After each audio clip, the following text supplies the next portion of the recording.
Welcome in, everybody. It's the DLLS Cowboys podcast on draft night, baby. Yeah, buddy. Welcome in. We are presented by FanDuel Predicts. Take a position on the spread, total points of the winning team. Follow the action in real time. DLLS Cowboys draft coverage presented by the Fanatics app.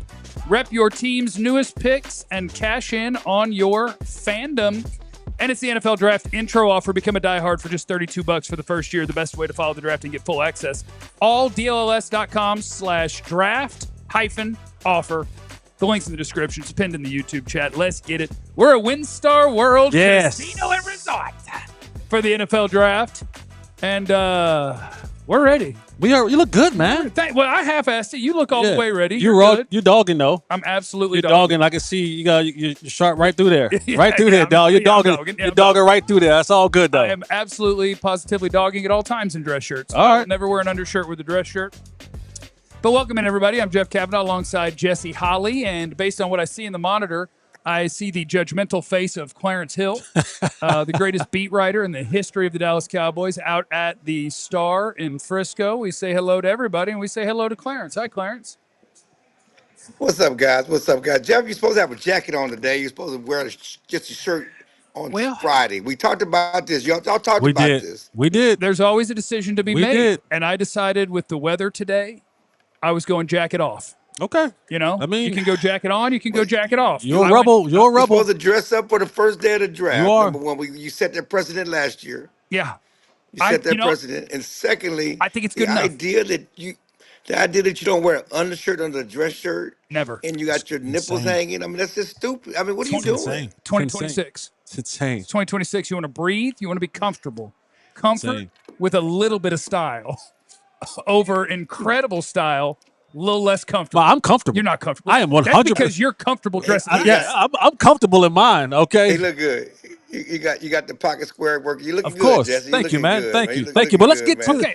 Let's get to it. Okay. There's some rumblings happening down in there at the Star. Some things transpired today, Clarence Hill, and the buzz is buzzing right now. Give us an update. What's going on down there at the Star? Well, we got to get a little backstory because I talked to David yesterday. I tried to call David yesterday. David Mulugeta. Who's that? Curious. Mulugeta. David Mulugeta, which is George Pickens' agent. Yes. Yeah, George Pickens. I tried to talk to him yesterday and didn't return my call. I thought that was curious. After they made this announcement, and today. Well, I mean, after he usually gets back with me, right? And so the silence is, usually means something, right? And then today he gets back to me. We started having fun with Ian Rappaport's tweet about. I don't know if you saw the Ian Rappaport tweet about him. And the Cowboys were trying to do the right things and offer an olive branch by telling David they called him and did offer the olive branch. And they were professional and classy by telling him to stick his contract. Could negotiate up you know what, basically. So he was okay. So Ian was carrying some water for the Joneses there. That's good. It's good to know. Oh my God! So he said, "Man, I don't know what they're doing." And then some birdie texts me, "Stay tuned, stay by your phone." And then a few minutes later, George Pickens is signing his franchise tag. Boom. So yesterday announcing that we're not going to negotiate 3 months before the deadline was crazy. Right. And today, for him to say we're planning on signing a franchise tag, when you don't have to do that 3 months before the deadline, Correct. Which means that if you sign it, you're going to get fined if you don't go to minicamp. You're going to get criticized if you don't go to OTAs. You're facilitating something. Nothing's happening as of yet, but opening the Cowboys up open for business. You can connect those dots. They're open for business for George Pickens' trade. Yeah, if you had not signed your franchise tag, you could not be traded. Correct. If you have signed your franchise tag, you can be traded. Absolutely. So the fact that this is happening on day one of the NFL draft is just cranking this thing all the way up. And I thought we were going to be sitting here talking about 12 and 20, and we're opening the show. Who are we going to pick? It's the Dallas Cowboys, and they baby. were like, no, pull the pin, roll that out there. Talk about George. No, it's the Dallas Cowboys. And to even go further into the backstory, we look at David Mulugeta. Since he's become an agent, none of his clients have ever played under the franchise tag. So David Mulugeta, when he is the chief agent on a player, they don't play under the franchise tag. And we saw last year what happened with Micah Parsons, and that was, that was two-sided, right? Micah kind of being a little bit overzealous with his. I thought you were going to say more letters on that word. What do you say? No. A little bit. No, well, no, a little bit. A little bit. Overzealous with his wanting to meet with Jerry Jones and them doing whatever they were doing in the meeting room, handshake, no handshake, kind of an offer, leading him to being traded away. And then now you have this year George Pickens with his contract situation, and this leads to there's multiple teams in the first round this year, including the Cowboys. There's about a half a dozen teams who have multiple picks in the first round that could be looking for some ammunition to bolster their offense. And George Pickens immediately does that for you. Now, there's a price tag that will come along with it. I don't know what that will look like, but you take the backstory of David Malugeta clients not playing on the franchise tag, them having a very definitive statement yesterday about how they were done negotiating with George Pickens and his representation, followed by today, they signed the franchise tag. To your point, Jeff, you can now get fined when you don't start showing up the stuff because you are currently under contract. That just has a lot of the word that's been used a lot around here, the phrase blinking lights happening. So this is going to be an interesting night from the Cowboys' perspective, whether it's 12 or 20 or whether they do something with the trade of George Pickens. All right, Clarence, I'm gonna talk to you in just 1 second, but we do want to set you guys up with our friends, big brothers, big sisters of America, and tomorrow night we're going to visit with some of our friends. When we're back in studio, we're going to have some of them in there. Big Brothers, Big Sisters is awesome. You can make an impact today. There's a QR code on your screen. There's still so many young people waiting for a mentor, especially boys, which is why the campaign is so important. So if you have ever thought about giving back, this is your sign. Step up and be a big. You can join the big draft today and help change the future for a young person in our community. While teams are making their picks tonight for the future, you can make a pick that truly matters. Become a mentor, scan that QR code on the screen to make a donation or sign up to be a big. Clarence, the Raiders are on the clock, so we're going to bail on you in a minute, but I want you to look dead in the camera, just dead in the camera, and say either the Cowboys are or aren't going to trade George Pickens tonight. They are not taking a guard. They are not trading George Pickens tonight. You're trying to set me up, but I would say that there are benefits to both sides. Okay, the Cowboys certainly get out from under that $27 million. Good people on both sides. No, I'm talking about why the Cowboys would want to do it. I mean, they need to balance out their roster, and they need to put some emphasis on defense. They already got a high-paid receiver, high-paid quarterback. They need a second-round pick. I don't know what you get for Pickens in a trade, but I think you're gonna get more than you gave up for him. It was a third-round pick, so it's second round, maybe a first. And we'll see. Just from a Pickens standpoint, you sign a tag. Dave Muller can get a deal done. I'm sure he's got some contract offers, some stuff in his back pocket already. Get a deal done. Go to a team that's going to pay you, and get that done, because the Cowboys clearly are not going to pay you this. They're going to try to keep your money down this year. They may tag you. They may let you go next year. So there's a benefit for Pickens to help the Cowboys facilitate a trade by signing the tag now. Can I be a little bit messy? Are you being messy towards Clarence? I'm being messy towards everybody. Okay. / towards, because we had this long debate. I got a T-shirt on. No, I ain't talking about. Okay, all right. I'm going to be messy because there were a lot of you who were watching this. A lot of you who wanted to fight and argue with me all throughout the Cowboys season. Because I told y'all. There you go. He mad at random people on the internet again. There's only one number one wide receiver.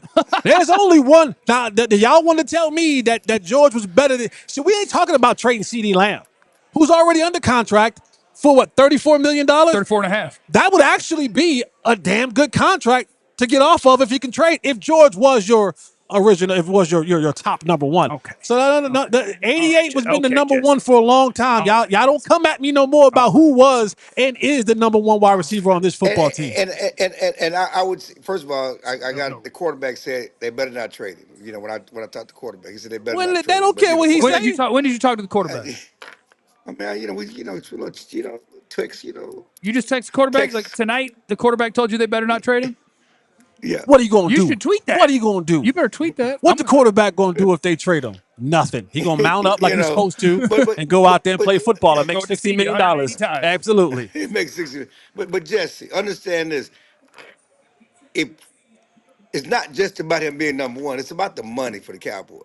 If it was just about, and you're right, I'm not arguing with you about who number one, who should be number one, but the evidence of them trading him because they don't want to pay him is more about them not They wanting don't to want spend to. They no don't want to pay money. two guys of that. If he was so Right. much better than the other That's what it's guy, about. then the $34 million contract would be a lot easier to trade away and go. You know what, George? It's No, your it's team right not. now. It's you got salary Oh, cap okay. implications. You just signed it. You Yeah, he got got his dead money guarantees. coming. Yeah, he did. That's not Oh true. boy. That's no, it's not easy to trade that There's a will, contract. there's a way. I'm Clarence, just telling y'all. I'm just telling y'all no. who was the real number one wide receiver on this Now, football team. Clarence, we're going to do the but draft. hey, one other caveat because a lot of people have been saying, and I I'm going to forgot it was go. Clarence One Two other Things Hill. caveat, yeah. So there's a lot of people Yeah. talking. He signed because he's scared the Cowboys may draft Jordan Tyson and they cut him or they rescind the tag. You rescind the If they tag, he's a rescind He's a free free agent. agent. He He would would love love that. that. exactly, He would love that. and you get nothing for him. You Yeah. don't even get the comp pick formula because so that's not on the table. No, the only thing Thanks, that's guys. changed is they have. All right, we'll see you, Clarence. Yeah, is they have set us up to have Yes. to talk about, are they about to Absolutely. trade George Pickens? Yes. That's all this happened. All And day. and before so the Raiders are on the clock right now. The pick is in, and they're going to pick Fernando Mendoza. Okay, that's a spoiler alert for you. Their pick has been in since when did the national Whenever the championship? season ended. Yeah, Yeah, they've been in since January. When they knew they had the number one pick, this pick was in, but Roger Goodell will announce it in a second. Roger Goodell's a little loose out there today, right? Third opened up. We're going to go to the podium. Okay, I like that. We're going to take you to the podium. Are we going to do it? Oh, I thought it sounded like we were putting up the audio from it. Okay. So Fernando Mendoza is going number one overall. And he's going to go to the Raiders. Congratulations to him. What a hero. And so, the only thing that interests me about the Raiders is not Fernando Mendoza being picked number one overall. It's while we're talking about George Pickens all the time, there's a Raider also. I'm not saying, I'm just saying. I mean, Fernando could use. He could use a number one. As soon as the George Pickens signed his franchise tag on the day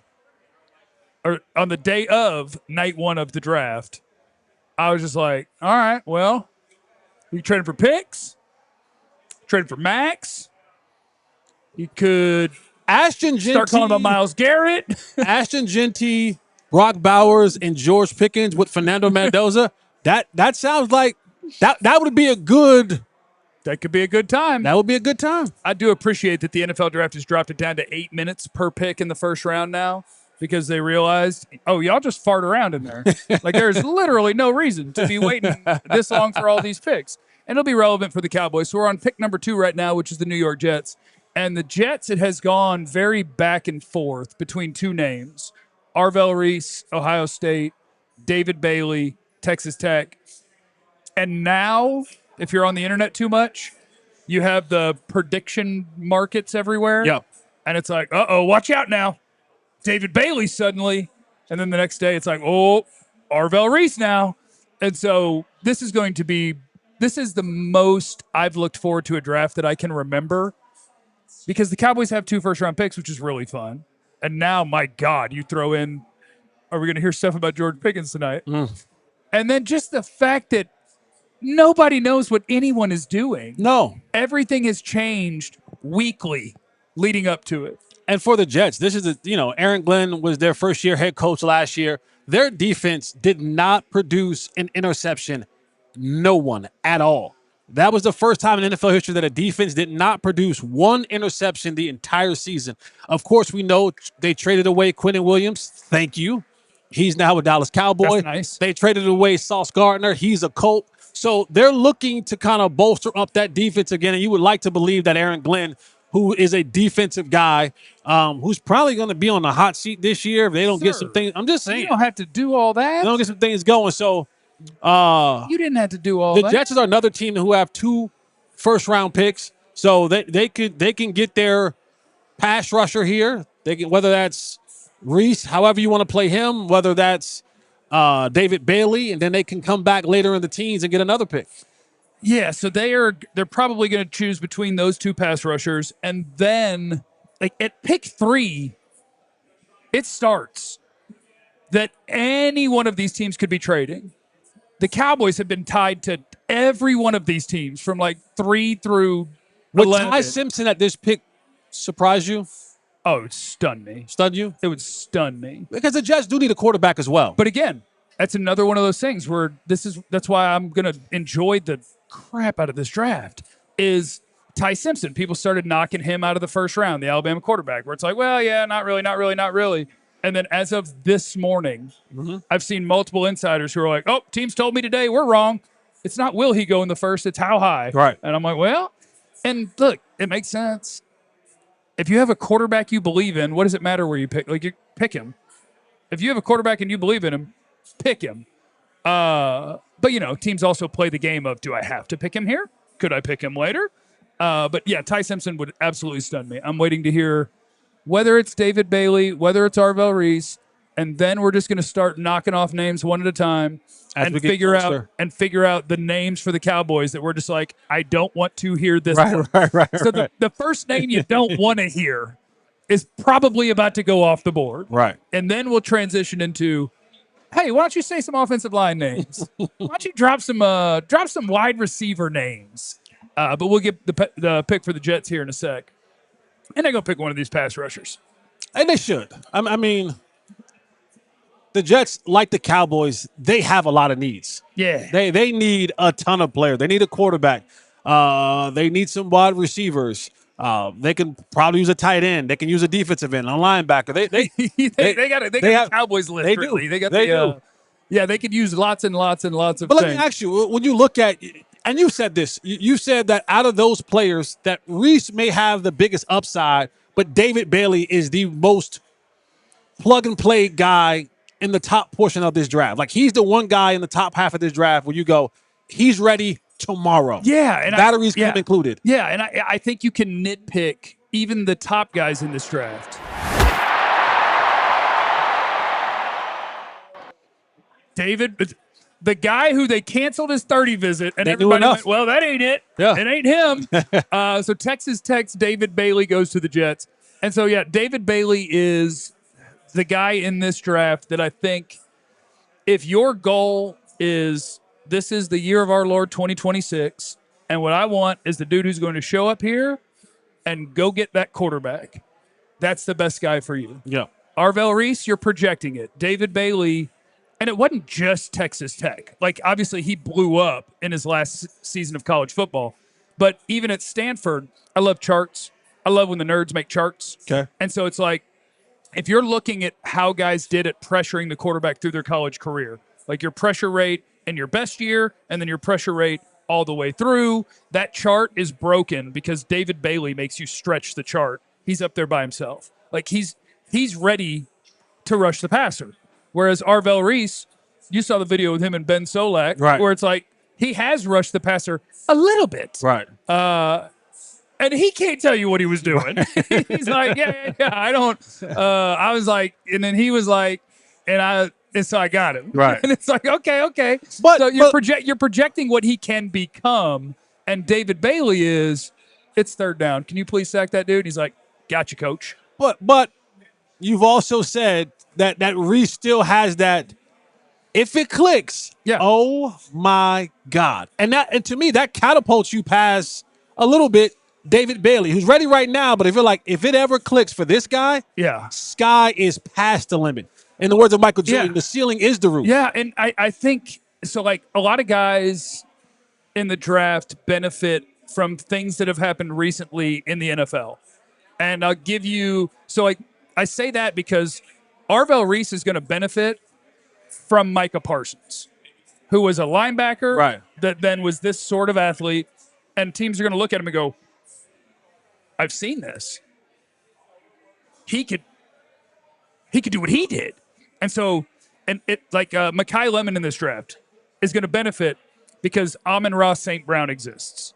It's like, the guy who plays primarily slot, he doesn't stand out as a speed guy or a size guy, but my God, he kind of finds his way open. And, he makes the tough catches. And, He's just a tough guy. Like, the physical profile is not great, but my God, does he get the job done? He's going to benefit. And so that's going to happen with Arvell Reese because he's absolutely not a ready-made NFL pass rusher, but he is I think I said it on the air. You're sitting in the room with all your guys and you say, everybody close your eyes. Every player in this draft, it goes the best you could picture it for them in their career. Which one's the first ballot Hall of Famer? And you go, oh, it's Arvell Reese. Like, you can see it. Right. But David Bailey's the one that it's, hey, guys, it's week 4, and a sack ends the game for us. Who's going to get it? David Bailey. That's the guy. So that makes sense. And for Aaron Glenn's sake, that's probably the best pick, right? I need the guy that I can plug in right now. Because let's be honest, I don't believe that Aaron Glenn has time for development. That's true, because you just said but no, I mean it's on the line. It's on the line for him. I truly believe it's on the line for him this year. So I think Aaron Glenn looks at that, and I mean you can't go wrong with either one of them, David Bailey or Arvell Reese. And for what you're looking for right now, outside of the quarterback, having a edge rusher that is head and shoulders above the rest is the next premium thing on the football field. Yeah. And so now we're on to the Cardinals. The Cardinals are picking 3rd. And the Cardinals are the first spot where if we have a camera in their war room, there's a decent chance that the Arizona Cardinals are staring at the phone. I hope you get more than one phone, because if they're landlines, you only get one, and it's only got one number. People just get a busy signal. I hope you get like 3 of them. A busy signal that's like no click over? I guess you could beep in. I'm picturing landlines, and that might be my fault for picturing it that way. But the Cardinals are the first team. Let's go multiple cell phones. But they do have landlines, They should all probably just be texting each other. Probably. They should be. But this is a team where it's like, okay, Arvell Reese could go here. Offensive line could go here. Yep. The Cardinals could running very back could well go here. Be staring at the telephone like, anybody? Yeah, running back could go here. And I also think it's the best year ever to just throw out mock drafts. So the Cardinals, says the pick is in, which means they're not going to trade it, which means if you had to guess at it, I guess I would guess Arvell Reese, because they have a need at linebacker and at edge. Arvell Reese will do one or the other or both. And he's probably going to be a lot of people's top-rated player at this point. But yeah, this is the part of the draft where you start having your eyes peeled, and start texting Clarence, like, Clarence, what they doing in the Cowboy room? But they calling these people? Does Jeremiah Love at number 3 help the Cardinals with their quarterback situation? Right? I think it would be a bad pick. Okay. I think he's an incredible player. I think it would be a bad pick. But that's the running back hater in me. Right. Like, I don't think if you're not ready-made, Jeremiah Love is we got the offensive line for it already, especially if we got a running quarterback. I mean, we just they don't have a running quarterback anymore. No, that's what I mean.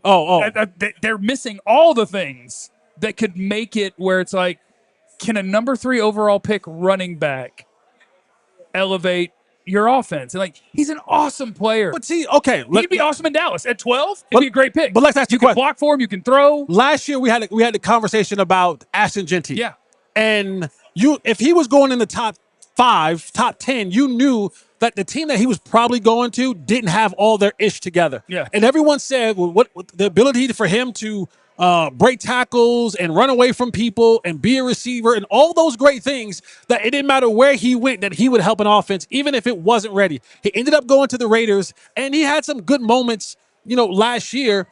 It feels a lot like that with Jeremiah Love. Would you say Jeremiah Love is better than Ashton Genty or no?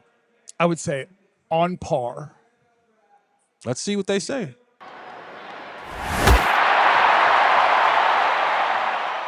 Okay.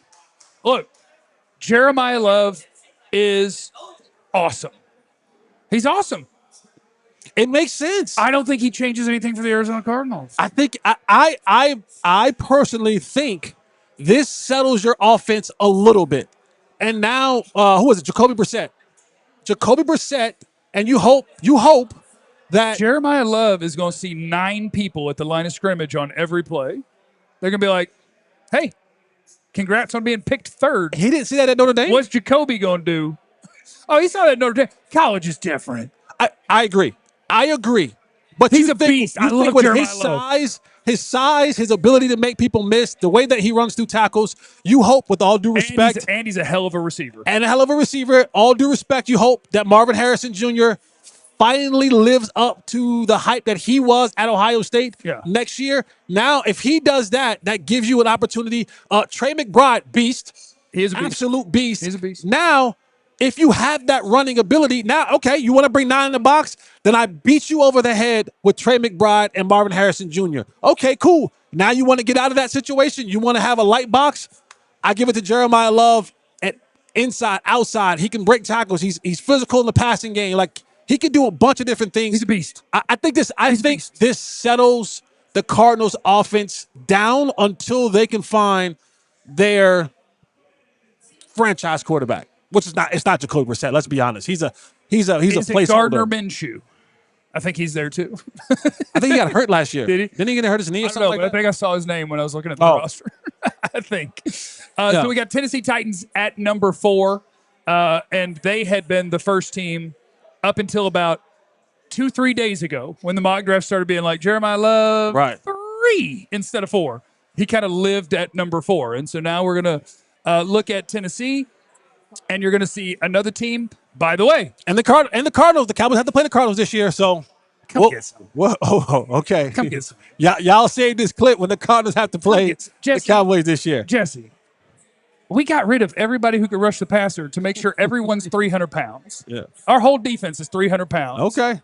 And only 2 of them are any good, but they all weigh a lot. We'll be up there. We'll be ready. And so now, whereas a week ago, it was Mendoza, Reese, and Bailey. Boom, boom, boom, boom, boom. And I told people, if you were looking for somebody who could fall a little bit, the one that makes sense to me is Arvell Reese. You just can't be too loud about it because every insider is saying he's going second or third. He's going second, he's going third. And I'm like, I don't know. The other pass rusher is more ready to be a pass rusher. And so, like, if you're looking for somebody who could slip a little bit, and if you're the Cowboys and you are looking for the impact defender, that's a good pick. So you're saying Reese? Jeremiah Love was going to go regardless. I'm saying Arvell Reese doesn't have to go now either. Yeah. Like, there is a world where Arvell Reese gets to 6. There's a world where if you're interested, you start calling at that point. And so, like, if I'm the Cowboys, I'm sitting there watching, and I'm writing down what names. Arvell Reese, Caleb, Sonny, Caleb, Mansoor, Bain. Yeah, Mansoor. Bain will be interesting. And it better be. It'll be interesting. It better be interesting. Because in my mind, if he's available at 12, that is easy. Done. If Mansoor people Delane, have told me they don't know that they would take Bain. If Mansoor Delane and Bain is available at 12. I don't know. You got my big board up? Let's see. Bain. Okay. My board's right there on the screen. Bain. Ruben Bain's awesome. And I'm betting on the outlier, and I don't care. Because that's the question I ask people when it's like, right, but with that arms and getting picked this high, it's never happened. So, and I'm like, great. Who are the other people that are in that group? Who are the other people like him that didn't get picked there? They don't exist. That person isn't there. Who's the dominant college film in a college football playoff smoking everybody that you know is going to be one of the best NFL players until you measured his arm? Who is it? Go ahead. Put your hand down. Do it. Hit me. I believe that we will win. I believe that. I believe the children are our future. Yes, fair. If Mansoor Delane and Ruben Bain are available at 12, with who's running this particular draft this year, they'll take Delane. I think they'll go Delane. I agree with you. Okay. I'm just going to bat for Ruben Bain. I don't have going to bat for him. But you agree with me? I have no retort. I was ready for you to disagree so that I could argue with you. No. But if you agree. Because I think when you get new defensive coordinator and you're selling him as the answer and his specialty. Right. And I believe the way he wants to build a defense is back to front. Right. I agree. Like, let's be able to cover. Let's be able to be multiple back here. Agree. And at the front, I don't necessarily need superstars. I agree. I need people to play this line of scrimmage, not get run over. Yep. We'll cover a little bit. We'll find our way to the quarterback. Like, I think that's the way that they're going to do it. And part of that's because they don't have anybody on the team that can And really get up. this pick will be interesting. Of course, Robert Saleh. Better be. Robert Saleh, the head coach. You know where he had, where he got his bones in the game in San Francisco, and defensive guy. So, I mean, this will be. Let's see.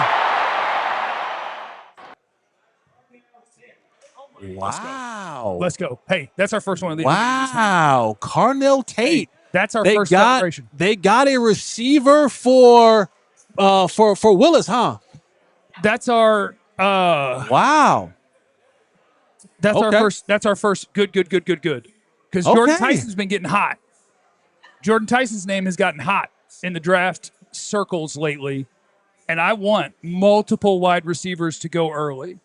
And so for Tennessee to not go defense, I think that is a good thing for the Dallas Cowboys and the Titans. Like that's a huge need for them. Wow. And to me, Carnell Tate is he may be the number one receiver in Tennessee, but I don't think he's going to be like, you're not going to think of NFL wide receiver ones and think of Carnell Tate. Like I think he's somebody's second best guy, and he's nice. He still, to me, Carnell Tate still gives you that Chris Olave. He gives you that. He gives you that Garrett Wilson type vibe, where they're not. He can accidentally be the best receiver on your team because your team ain't good enough. No, I think he's not an overwhelming number one, right? He doesn't give you. He doesn't give you this guy's going to have 1,500 yards and 10 touchdowns and all that other kind of stuff. I think he gives you steady Eddie. He's going to give you clear-cut productivity every single year. It's going to be kind of like almost that Mike Evans. Not saying that he's a player like him, but 1,000 yards every season. He's going to give you 8 to 10 touchdowns. He's going to be there when you need him to be there. He may not ever have a 200-yard game in his career, but he may be consistently playing at 10 years at 900 to 1,150 yards, between 8 to 10 touchdowns for 8 years in a row. He's safe. He's 100% safe. I think that's what he is. He's safe. Yeah. And, it can make it a little bit tougher to evaluate guys when they aren't the number one option on their college team. Because it's a good part of a profile to have. The other team knew you were the man, and you put up 1,200 yards. Like, but that's nice. Like he didn't have that. That's not his fault. It's not his fault. It's not his fault. Jeremiah Smith is going to be if the team doesn't need a quarterback, Jeremiah Smith is going to be the number one. Jeremiah Smith might number one this year over Mendoza. I don't know. And then the year before that, it was Marvin, right? Who most people thought Marvin was on the trajectory and the projection of Calvin Johnson type of level. You know what I'm saying? Then you add Emeka Ibuka in there, and you add Jackson Smith and Jigba in there. Like it ain't his fault. It's not his fault. Like it wasn't like he got beat out by he would have been the number one receiver on almost every college football team. Yes, almost every college football team that does not have Jeremiah Smith and Marvin Harrison Jr. on that football team. I mean, he's a good route runner. My favorite thing about him is probably his catch radius is stupid. Like wherever the ball is, it's not a problem. He's going to go get it. Like he's a really steady player. Like I don't think he's an explosive after the catch guy. Right. He managed to win deep, but I do think part of that is the Jeremiah Smith thing. Like he wasn't winning deep because he was running by people, but he's a creative. My boy got a wife. You got a A shirt on underneath that. All right, should have just dogged it. Hey, we got the Giants pick coming up, but the Chiefs are on the clock at number 6 now. They traded up with the Browns. So the Chiefs went from 9 to 6. Which means the Giants are hold on. Now you're gonna make me look around. Which means the Giants are gonna do what? Which is gonna lead to the Chiefs coming to do what? The Giants are going to go. Hold on, let me see. Let me get flipped over to my teams here. Will they go Arvell Reese? So a lot of people were putting Carnell Tate to them, and this they could go offensive line, they could go wide receiver, they could go Sonny Styles, they could go Caleb Downs. Sonny Styles. It's Arvell Reese. Yeah. Okay. All right. Well. Okay, and so then the Kansas City Chiefs. Well, I don't know what they're going to do. The Kansas City Chiefs could be coming up. They've been tied to Reuben Bain. They're trying to be good to our people in the bar and waiting until it gets announced on the TVs to do it on the show. But our boy Jay Schultz is tipping the picks again, like he does every year. Oh, okay. I don't want to know. I think that's dumb because you get extra social media following out of that, guess what? Anyone that's in NFL media could do that. They choose not to. Anybody could, because the picks go in 90 seconds before they could get anywhere near the podium. And if you know anybody in the league office, or you have a login to anybody that has that, it's dumb. But anyway, so yeah, Arvell Reese is going to make it down to number 5, and he's going to be a member of the New York Giants. And so they're just going to keep loading up that defense. And I'm going to stay on Sonny Styles, Caleb Downs, Mansoor, Delane watch. It's happening. And yeah, like my.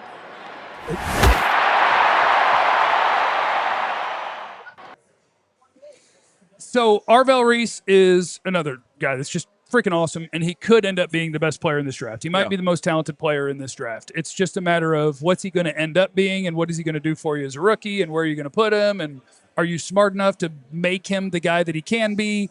But for the New York Giants, that just gives them another guy on their defense that you go, really? Boy, they got some dudes. Does that mean Kayvon Thibodeau's out of there? Because now you have Brian Burns, you have Kayvon Thibodeau, you have Abdul Carter. Another edge? That's 4 edges right there. Somebody got to go. I think Arvell Reese plays linebacker. Like, okay. At least, now, hold on a second. Because they're the one that they got to find a way to have him do both. Yeah, because the Giants are the ones that also gave Tremaine Edmonds a bunch of money. So, like, Tremaine Edmonds is your middle linebacker. But I don't know. I also think part of it goes to the way I feel about the draft. Pick the best players, especially at the most premium positions, and figure it out afterwards. Yeah. So it's like, all right, guys, who's the best player left? And they go, oh, it's Arvell Reese. And it's like, and we think he's a pass rusher? So we think the best player available plays the second most premium position in the league? That's a pretty easy pick. Let's go ahead and pick that guy. And then to your point, it's like, all right, guys, bring me the roster. Yeah. What do we need to turn one of these guys into something different? But yeah, the Giants they're adding up on some defensive players. And this is, for Harbaugh, his first year with the Giants, I mean, this is him making his team his own, right? So he doesn't owe anything to Brian Burns, to Abdul Carter, to Kayvon Thibodeau. Now, they gave Brian Burns a bunch of money. Abdul Carter was their first-round pick last year, so you would assume that those 2 guys stay. And now, I think playing on his 5th-year option, Kayvon Thibodeau might be the guy who gets the short end of the stick and now gets moved around. Or maybe they're just about to get back to when they were winning Super Bowls. Oh, NASCAR. They were just running for They were just. Let me tell you something right now. Human Yura and Tuck and. I was a part of the Cowboys team when they had that lineup. Yeah. And they would march them out there as a punt rush team. Yeah. So imagine, to my delight, you walk out there and you see O.C. Umenyiora, Tuck, Matthias Kiwanuka, JPP, Chris Canty. Yeah. And they're all up at the line of scrimmage. And now I'm trying to sort out with JP Lattisaur, which one of these guys am I going to pick up? My 215-pound self, I have to now choose between Chris Canty or Matthias Kiwanuka or JPP or fake an injury that week. No, I couldn't fake an injury. For me, that was fake an injury. Oh, all right. Well, there. Okay, so the Giants is going to be Arvell Reese, and then we are. I got a pin in this bad boy. Chiefs gave up picks 974 and 148 to go up to 6. 974. Okay, so the Chiefs are going to go up to number 6. Giants are going to take Reese. KC is going to come up to 6. I need to get my KC page open to see what they're going to do and if they're going to help us out. Because Kansas City could go a few different ways, right? It could be Bain. It could be offensive line. It could be Bain. O-line. It could be George Tyson. So it could, yeah, they could go wide receiver. They could go corner. They could go O-line. I'm kind of surprised the Chiefs are going to chase something. They obviously love somebody in this draft. But I'm kind of surprised they're going to chase something when they could really use help at so many different places, and you've still got CB1 is available in Mansoor Delane. I think the Bain's Giants. Available. Every O-lineman's available. That may be it. If you have an offensive lineman preference, you may go get him now. Who? If you're the Chiefs, you may go chase after Spencer Fano or Francis Maui Noah, whichever offensive lineman you think is the best one in the draft. I don't think you had to move up to go get Spencer Fanu or Maui Noah. Would Washington have done it? Maybe not. I think now that Sonny Styles, the Giants may end up with Reese and Downs. I think Styles will go to Washington. Don't say that. I'm just telling you I'm just telling you what I think. Why would you say it? I'm just telling you what I think. Ruben Bain would be nice for Dan Quinn. Look, we're almost halfway home, and all I'm looking for is Downs. I predicted that Mansoor Delane. When is George getting traded? Is George getting traded? So yeah, let me see. Let me get a Kansas City. Let me get a little Kansas City page pulled up here. Let me see. I tell you, these trackers are not as good as I would like them to be. Next project for Jeff: build an NFL draft tracker. Kansas City. Nope, they're not going to give me the page I want. That's fine. But the Chiefs could do all sorts of things, and we care. We want the Kansas City Chiefs to be going to get a wide receiver. They're not trading up for Jordan Tyson, right? I don't think so. Do you have to trade up for Ruben Bain? I don't think so. You might have to jump Washington for Sonny Styles. They need a corner. No, they need a corner. They need a corner. They need a corner. They need a corner. And you lost McDuffie, who manned the slot for you. If you want to play it a certain way, you can put Caleb Downs there if you think he's the best player in the draft. The Chiefs are going to do what people thought the Cowboys were going to do. They're the team that's jumping here. Let me get my proper things pulled up into this bad boy so I can do a better job of this. And the Chiefs gave up what pigskin, John? They gave up 9. I have it on the screen, actually. It was 974 and 148. 974 and 148. That's not a giant cost. And that is something that may happen tonight. A lot of insiders are saying look for up to like 8 trades in this round. And so that'll just be the first one. So for Kansas City, I'm just not going to be able to find what I want no matter what I do. Here we go. So for Kansas City, edge, D-line, wide receiver, corner, linebacker. So yeah, all the best players available. Yeah. All the best players available are guys that fit for what the Kansas City Chiefs would want to do. You'll have Washington after them and then New Orleans. So if Kansas City is going up for an edge player, it's Ruben Bain. If they're going up for a wide receiver, Mekhi Lemon, Jordan Tyson, either way. If they're going up for a corner, Mansoor Delane. If they're going up for a linebacker, it's Sonny Styles. Because my thing is, if you stayed at 9, Washington is not taking a wide receiver. New Orleans is not taking a wide receiver. I think New Orleans? I think either one of them might. No way. I think either one of them might. I think Kansas City. I think this is where you see Mansoor Delane go. It may hurt my heart because I wanted him at 12. That's okay. We're just counting down our guys. You know, we can cross one off. So Styles or Downs. We don't want to hear Styles. Styles doesn't get past Washington, and Downs doesn't get past New York. I'm just telling you. That's just what I feel. You can feel that way internally. You don't always have to express yourself. It might be Bain. In front of me. Let me see here. Is there a way, if we have any super chats, that we can pop those suckers onto the screen? Yes, give me 1 second. Let's hit this next pick as it's about to be announced. Okay, Kansas City Chiefs pick here at number 6. I think that's a Tommy Bahama shirt right there. That feels very Tommy Bahama-ish. What, Andy Reid? Yeah. He loves it.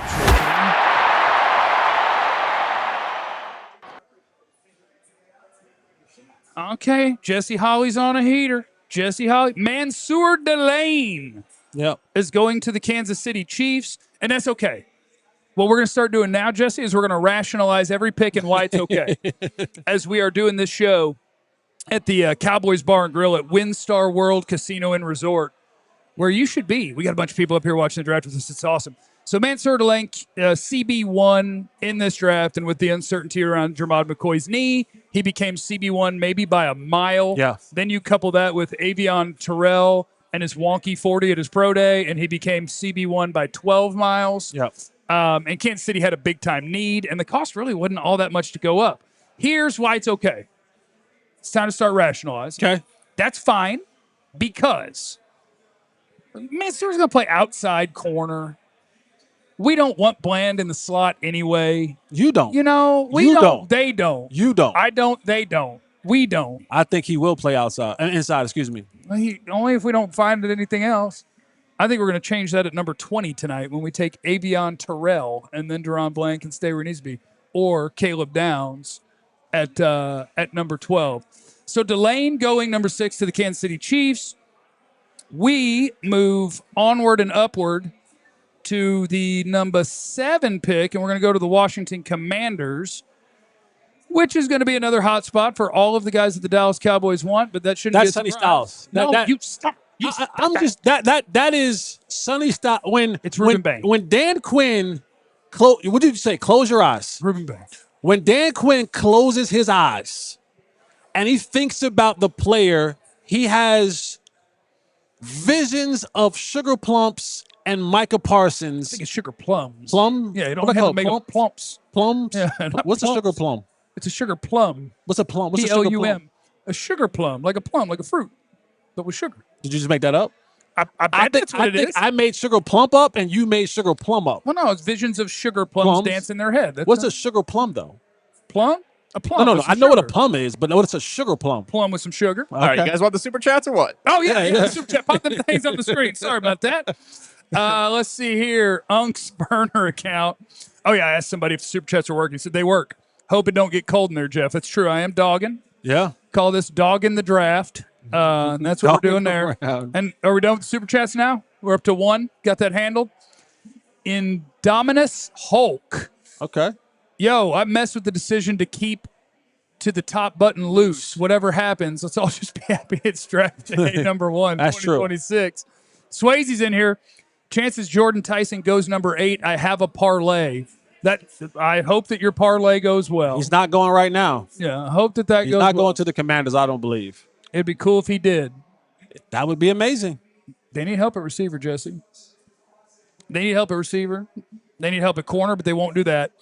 They could go O-line. They're not going to pick a running back here. They could go edge.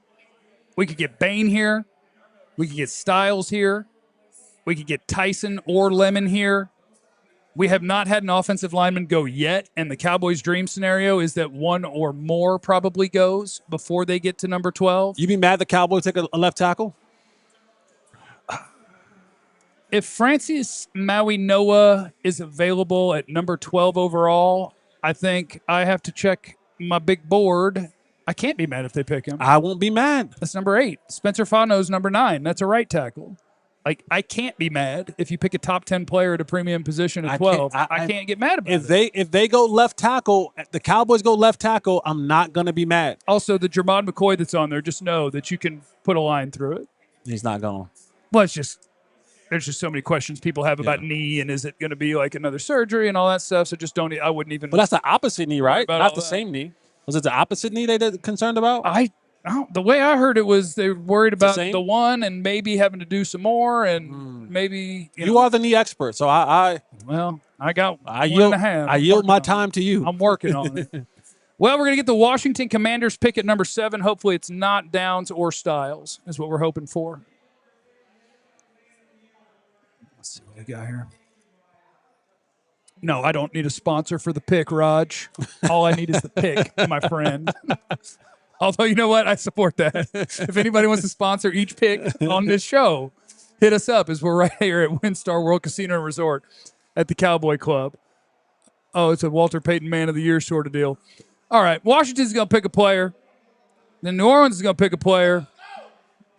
And then the Cowboys are going to trade up to 9 is what's going to happen. Because if a team can trade back once, that was Cleveland that traded back, right? Yes. Andrew Berry loves doing that. He would love to do it again. He'll go back from 9 to 12, and the Cowboys will go get their guy. Who's their guy? Caleb Downs. Oh, they'll jump in front of the Giants. Go get Caleb Downs. All right. I wouldn't be mad. I'm not mad. I would be mad. Here we go. I'll order Fireball. You didn't have to do that. I didn't have to do that.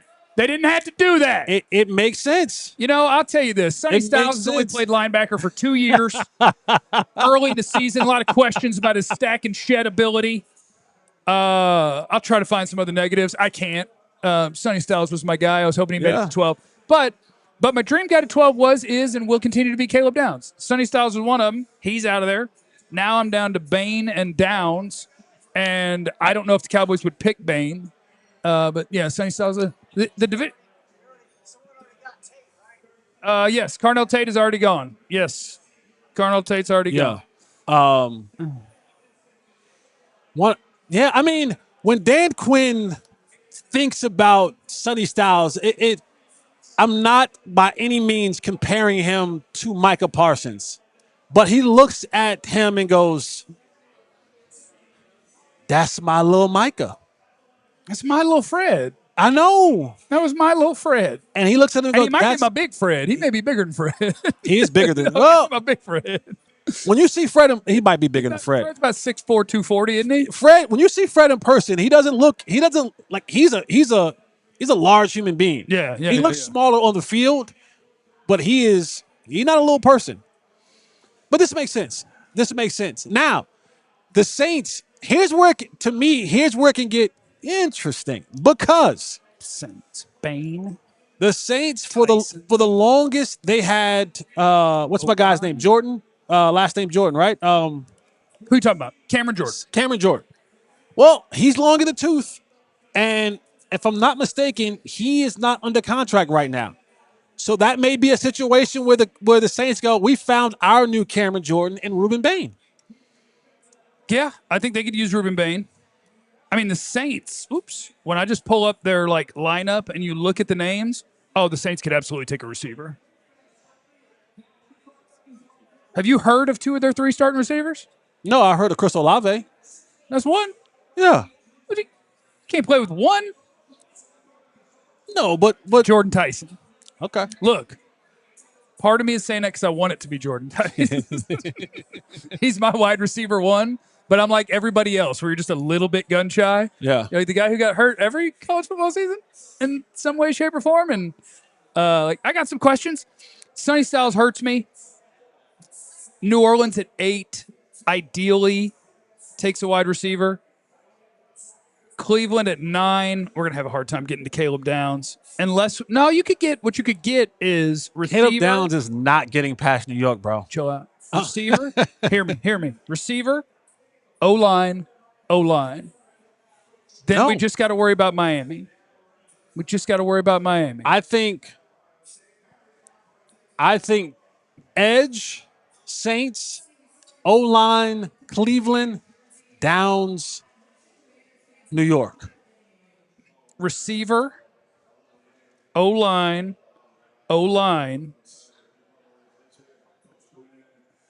Receiver or O-line. I think your receiver. I think your receiver goes to the Dolphins. I think another. See, I think the Dolphins, if there's only one O-lineman gone, and this is total gut and guess, I don't think they go receiver, even though they just got rid of a receiver, only because dude came from Green Bay. They don't take early receivers. New regimes love taking line of scrimmage players. I think they're picking a lineman unless a receiver is clearly better. And Miami could take Bain. Look, all I need is 1, 2, 3. I need 4 names to get called. That would be great. great. Caleb Downs. That would be great for fandom. A Miami kid staying in Miami. Wouldn't that be great? Jerry would do it. He'd be selling them Bain-O-Ritos. I didn't know how to make his name a drink. How do I make Ruben Bain? The Ruben Ritas. Yeah. Ruben Ritas. Yes, that would be amazing. The Saints pick is in at 8. And also, a lot of people talking about the Cowboys being a trade-up team and all that. So even if just don't take Caleb Downs right now. Let me make it another 5 minutes trying to get. I would never imagine that I would care this much about a safety that I wanted to pick in the top 12. But here I am. I'm invested. Does vision of sugar plumps and honey badger dance in their head? It could. Does Honey Badger 2.0? It could. I mean, Downs? Downs is just such, like, he's just such a good player. And if you, it's the part that we don't always get access to, but I think it's fun at the combine to be like around when they all go to the podium and they talk, and you can just see like, who is this dude? Because I'm 41 years old. If I stood at a podium at 21 in front of adults in the media, like obviously they've lived a little bit different life than I have.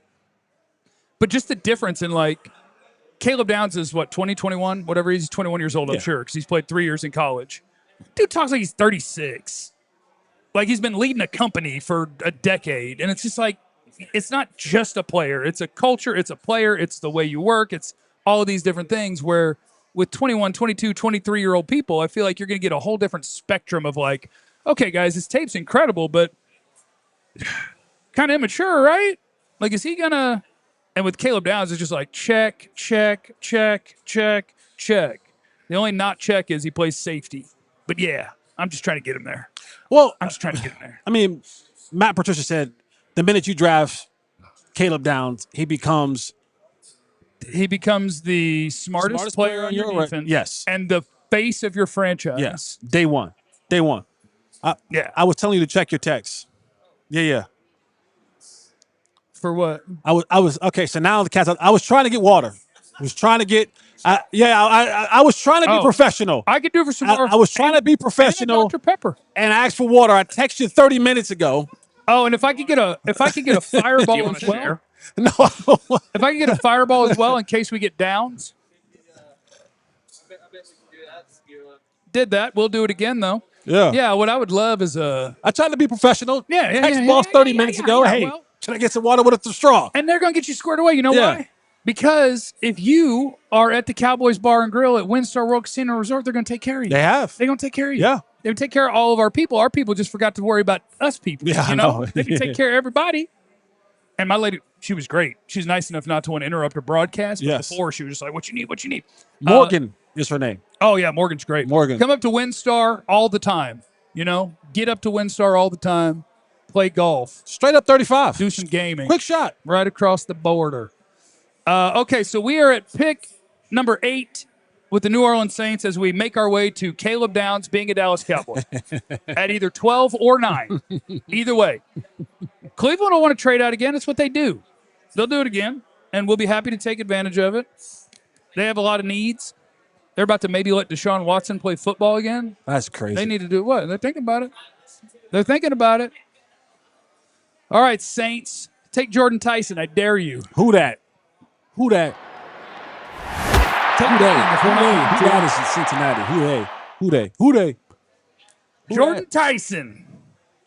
Let's go. They took Jordan Tyson? Jordan Tyson. Wow. Let me get my pen. I'm back in business. I'm back in business, baby. All right, Jordan Tyson at 8. That's perfect. That's what we needed. Tell you can't just run out there with one wide receiver. Now you got Olave and Jordan Tyson. That's a nice little combination. I like Jordan Tyson a lot. So Jordan Tyson is the receiver in this draft class that I think, going back to your or to my close your eyes exercise. Yes. If you do the same thing with the wide receivers in this draft class, and you're like, close your eyes. Who can be the number 1 wide receiver on an NFL team? That's the one. Jordan Tyson. I think it's him. Because he's got it sucks when you do comparisons because you're going to say a name and I'm not saying he's this guy. But it was the same thing when like Malik Neighbors was coming out. And with Malik Neighbors, I thought it was the same thing as when I saw Odell Beckham coming out. It's the guys that have, like CeeDee Lamb has it, like the basketball ability off the line of scrimmage where it's just like that dude separates. Well, he's a full-size receiver that can go get it and separate. We talk about basketball. His brother is an NBA player as well. Oh, is he really? Yes. Well, he's got like that release package off the line of scrimmage. When you watch Jordan Tyson play football, it's so hard to stay in front of him. It's so hard to stay connected to him. He will moss you. I don't think he's a speed guy. I don't think he's a very good after-the-catch guy. But a full-size receiver that separates and can go get it, that's potentially a team's number 1 wide receiver. There's probably some, hey, tighten it up a little bit. We're not going to be doing that much dancing in our routes in the NFL. There's probably some of that in there. There are injury history concerns. Soft tissue. But Jordan Tyson is. Oh yeah, let me just send that over. That Thank one. you. Not because I'm sure I have one coming. Yeah, he's the guy that I think the potential is there, that he could be somebody's number one wide receiver. All right, so that one's. Oh yeah, that's for that's a down shot. You know what this is, Jeff? This is the Falcons owner. This is Arthur Blank going down to the sideline. You having the shot right in front of you. We're 3 picks away. Yes, that's the Caleb Downs shot. Yeah, it's Caleb Downs shot. We do want to get reads in, right? Should I knock a couple out just to make sure we're back for Cowboy pick? Just hop to it. Just want to throw 2 at me and I'll knock it out. I don't know. Do you have your timer ready? You typically don't have your timer ready. Oh, I got a timer ready for you. You tell me what you want, and I'll show you something special. Tell me what you want. I hope you never say that sentence to me ever again. First 2 things that I see in here, is that what we're going with?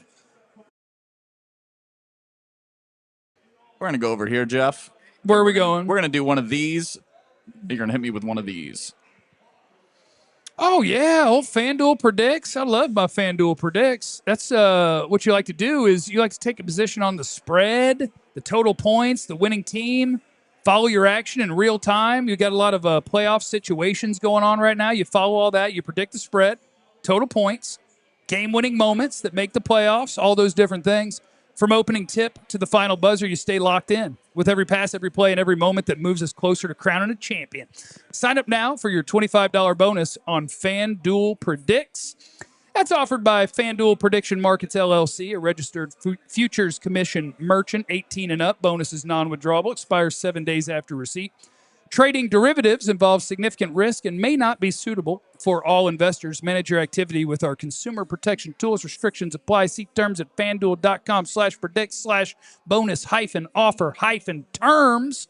That's FanDuel Predicts. Get in there. Predict the spread, the winner, all the things. Also, I want to talk to you about the Fanatics app. And not just the Fanatics app. Now, the Fanatics app, a couple cool things about it. One, you can get all the officially licensed gear. Get all your stuff.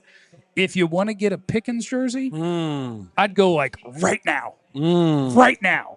Because we'll see how the evening goes. But it's your all-in-one destination for every part of your sports fandom. Official gear for your teams, the latest drops. And it's more than just shopping. You can play free daily games in the app, and that earns you fan cash, which you can spend on jerseys, game tickets, collectibles, and more. It's all right there in one place, all built for fans like us. The Fanatics app. Go get the official merch for your favorite players, for your favorite teams. Get on there. Start cashing in on your fandom with the Fanatics app. You play the games. You get the fan cash. Bang. You start using that for things that you want. The app access is open to all. You got to be 21 and up to play. No purchase necessary. U.S. only. Void where prohibited. All right. We got Cleveland Browns on the clock at 9. The Jordan Tyson pick was a favor to the Cowboys, I do believe. Let me hit you with a little bit of a reset.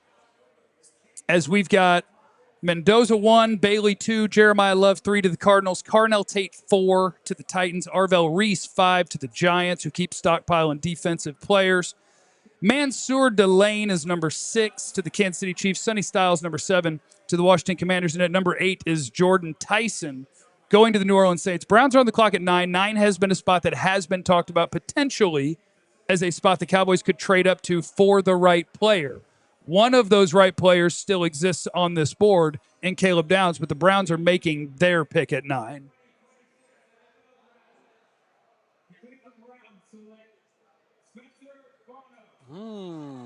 O-line, huh? Ooh. Spencer Fano, University of Utah. Fano's a nice player. He's a right tackle at Utah. Some people are saying he's an NFL guard. Some people are saying he's going to stay at offensive tackle and he'll be fine.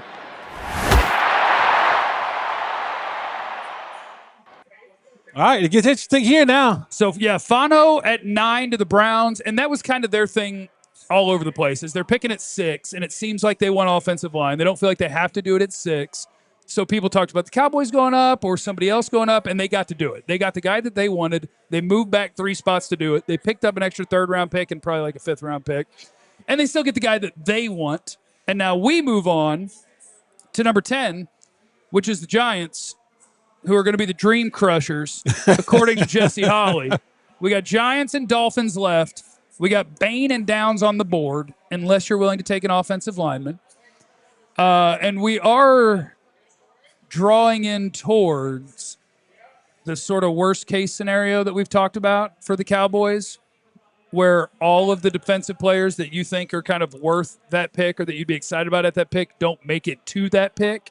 And so I just need two more. I need two more names to be called that aren't down. I would take Ruben Bain.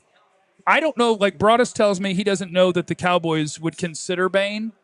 But in my mind, as long as in the next two picks we don't hear Bain and Downs, I would be happy. And I hope the Cowboys would be happy.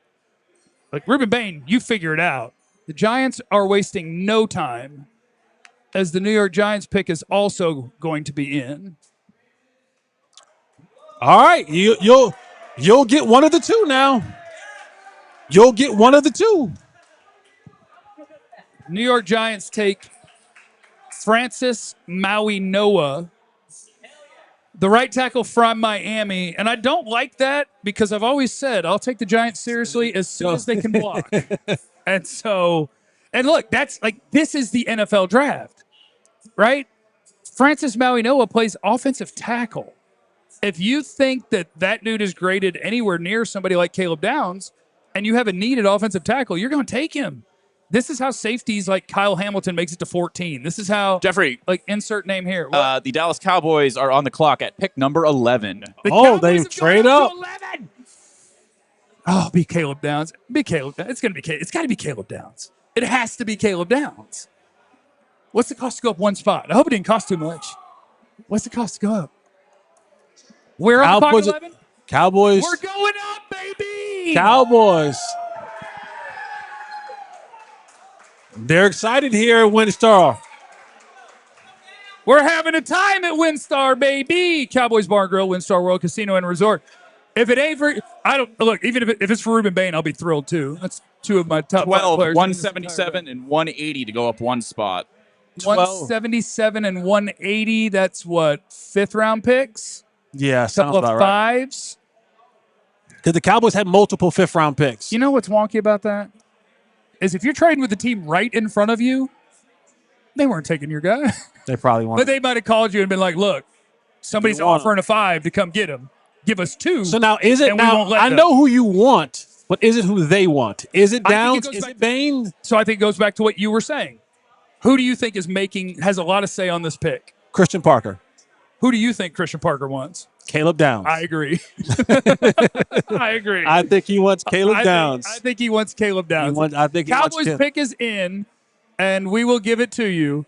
And, like, if it's Ruben Bain, I'm great with that too. If it's Caleb Downs, I am great with that. Either one of those will make me very, very happy. Anything else would surprise me. Like, I can look at the board and see if there's anything else I think is possible. If you absolutely are about to trade George Pickens, I guess we could throw out wide receiver names like Mekhi Lemon, Omar Cooper, Casey Concepcion. But no, I think I think we're about to get our guy. And now it doesn't matter, like, in the sense of, if you take Downs, are you saying now buy Malik Hooker because you sign I just draw a blank, the safety from the Cardinals, Jalen Thompson?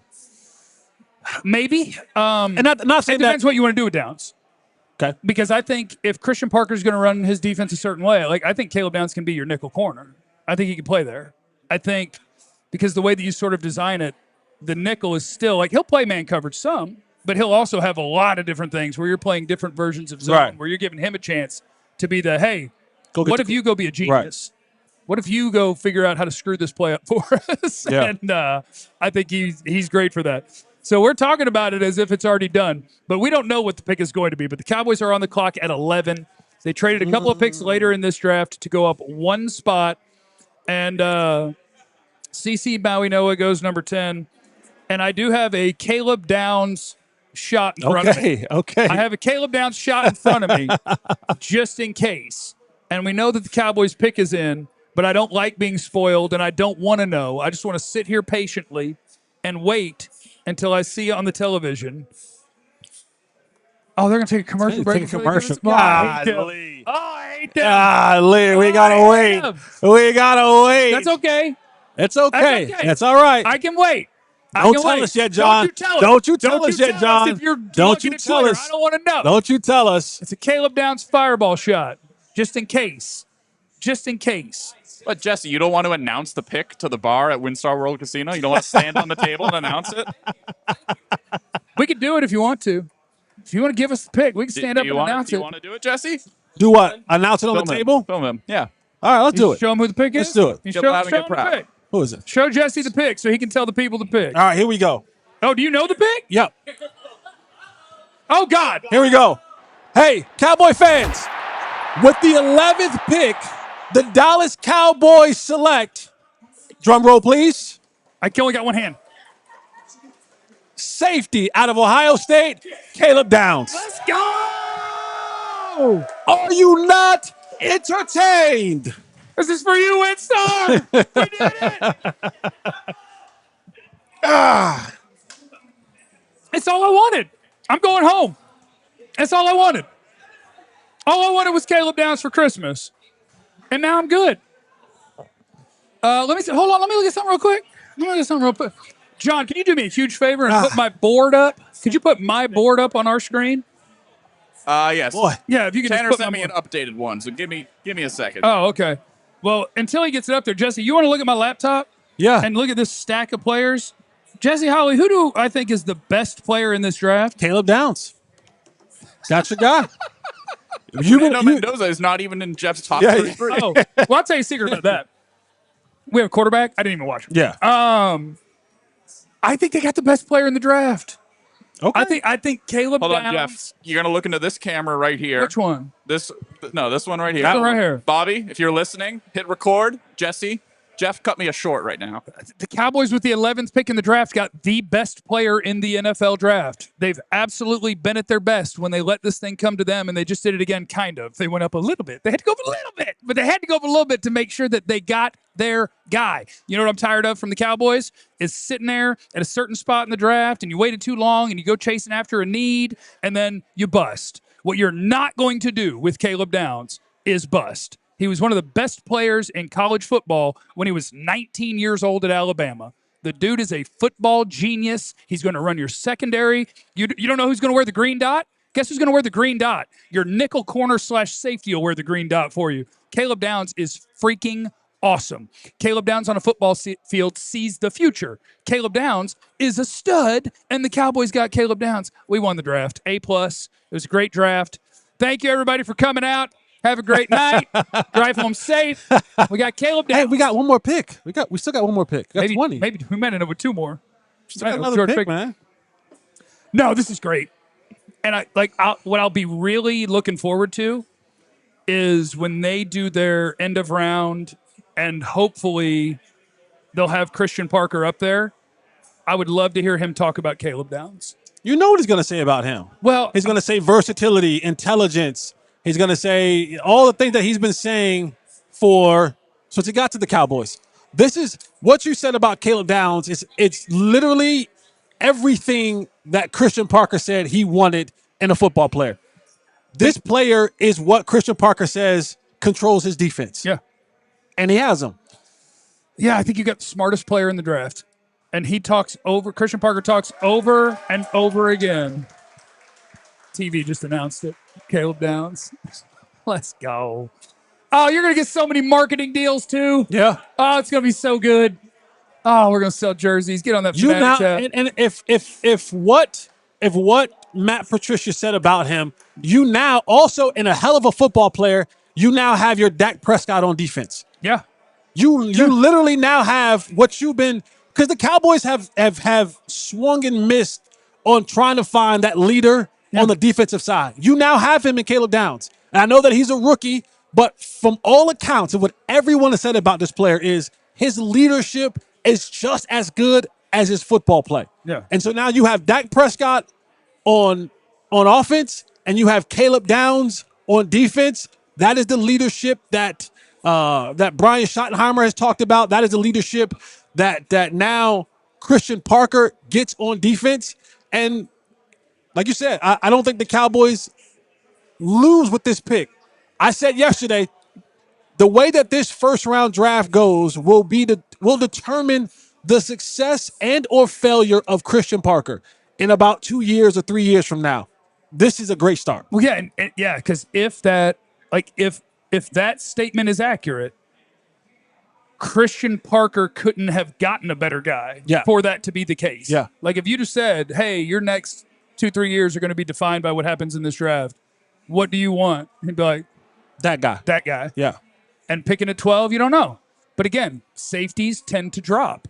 If he played a different position, you wouldn't have had a prayer. Yeah. But now you get Caleb Downs to the Dallas Cowboys, and you got a chance.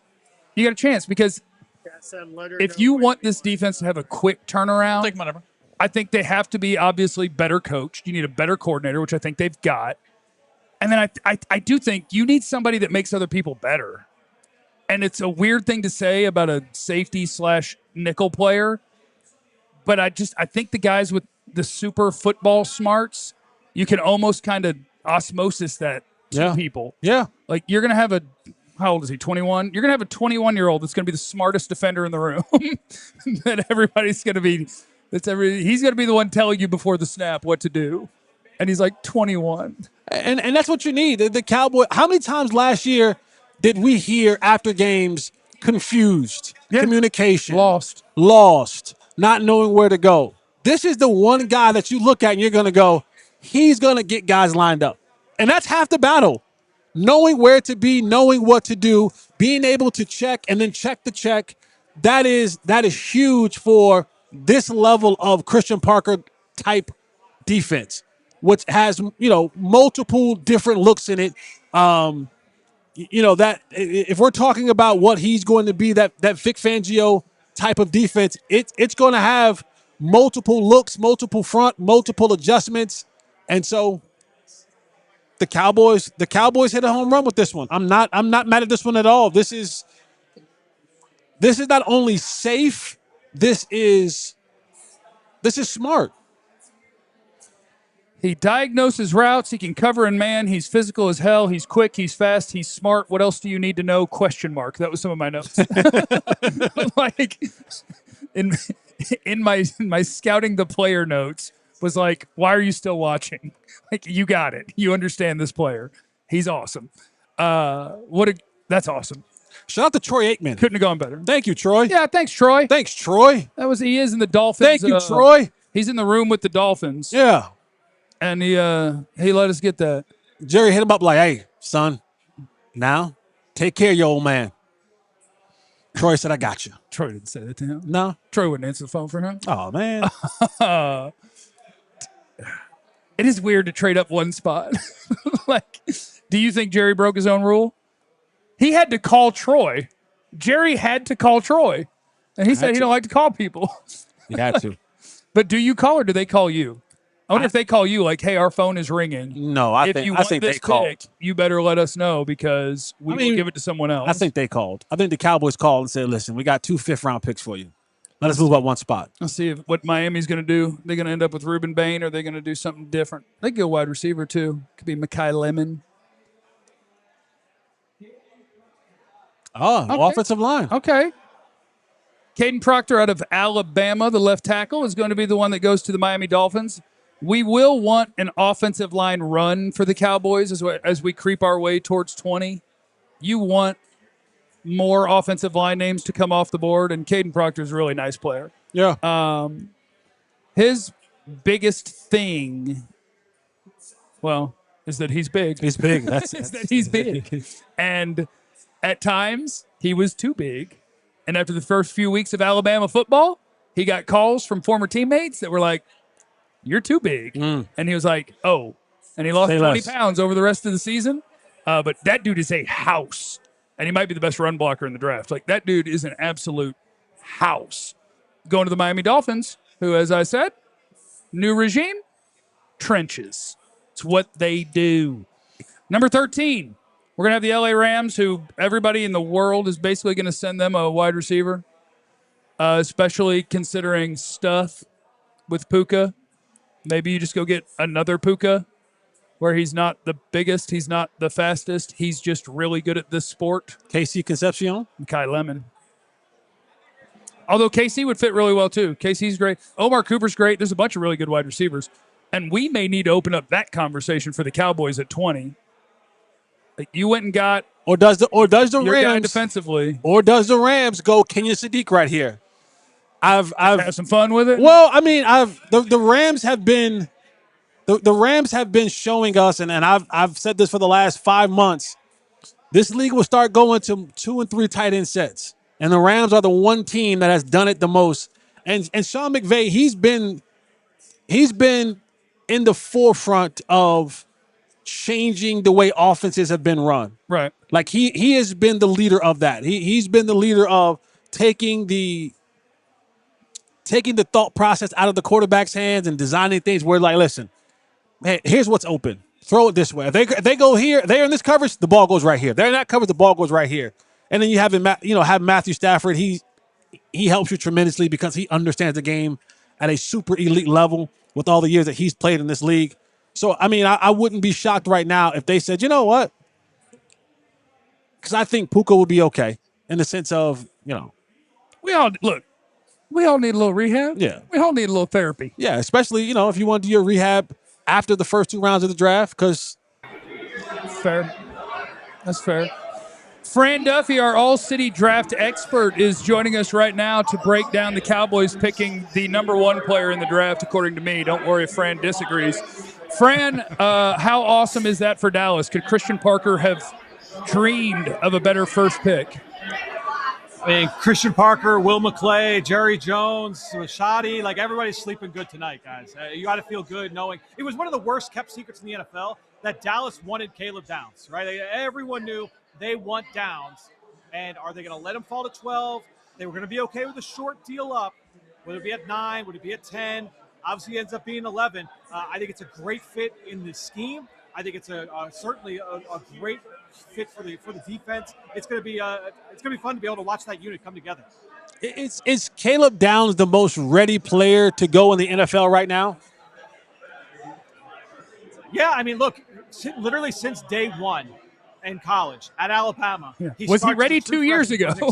Yeah, that's what I mean. Like he came in and played for Nick Saban as a true freshman. If you go into the diehard draft guide, which become a diehard, if you're not by now, you're watching this and you're not a diehard, become a diehard. Go look at the draft guide.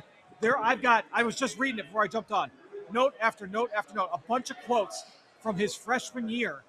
Nick Saban talking about him. There's a quote in there from Terry and Arnold. I remember having this conversation with Terry and Arnold, who was a first-round pick of the Lions a couple years ago. I said, hey, who's a freshman that's going to play in the league in a couple of years? And he said, Caleb Downs. And I said, why? And he said, no one is as serious as Nick Saban except for Caleb Downs. He's like, this guy came in as a true freshman and was talking that talk right away. And everyone you talk to at Ohio State mirrors that. It's like, this guy came in, he was a pro. The moment he walked in as a sophomore, he's vying to be a captain on the defense, or the best defense in college football, then steps into a new defense this year and still maintains, is with the MVP of that defense. Caleb Downs is as safe as it gets. I think it's a great fit. So do you give it an A+, or are you going to try to ding us for position value? Because I actually ordered a shot somewhere around pick 8 because Jesse was trying to tell me Downs wasn't going to make it. So I ordered a Caleb Downs shot in case he made it.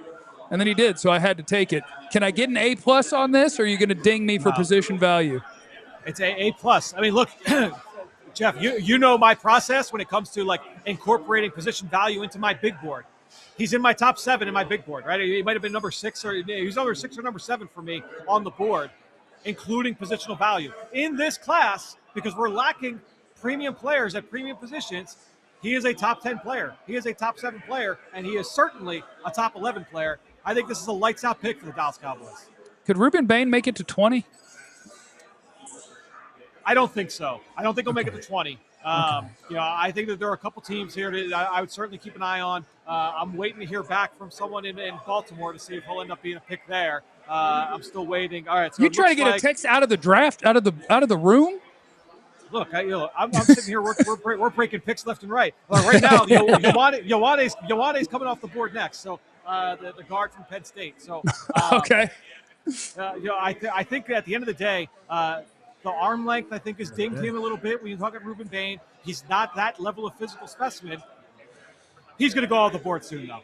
I can't imagine, like, Detroit at 17. I think that's got him written all over. I actually had them trading up for him in the mock I dropped this morning. So I do think that that's a good fit there, opposite Aiden Hutchinson. All right, carry on with your evening, Fran. We sure do appreciate you, bud. You got it, guys. We'll talk soon. Yeah, we do have a special See you going at 20, on. man. We got we'll see him here in a little bit. He's going to visit us after the next Cowboys pick as well. I'm not sure why our general manager is walking around with a little shot the color of something that I might take a drink of. Uh-oh. But I do see him walking over with it. Looks like a little something. Oh, a second Caleb Downs shot. Oh, the Cowboys picked him again. Oh. All right. No, I'm good right here. May I have your attention, please? We still picked Caleb Downs. Yeah.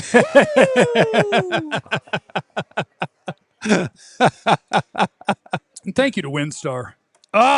Thank you to the Dallas Cowboys Bar and Grill at WinStar. You guys are amazing. I don't remember what I was talking about because I remembered we drafted Caleb Downs. So I just got happy again. Oh, great time to sign up to be a diehard at alldlls.com. Draft special. $32 for your first year. I think this is the lowest price I've heard. And you can jump into Fran's draft guide once you have access to that, in addition to all the other stuff you get, including hanging out with us in the Discord, all the premium content, ad-free experience on the website, free T-shirt when you sign up, all the different things, okay? Get yourself signed up as a diehard. So the LA Rams are the team that is currently on the clock. And when Fran was just tipping a pick, I don't know if he was tipping this one or if he was even one ahead of that. But I guess that's actually the pick. The Rams took Ty Simpson. That makes sense. It makes sense. Yeah, and you know what? I'm done betting against Ty Simpson because of who picked him. That makes sense. If Sean McVay said this is the dude after Matt Stafford.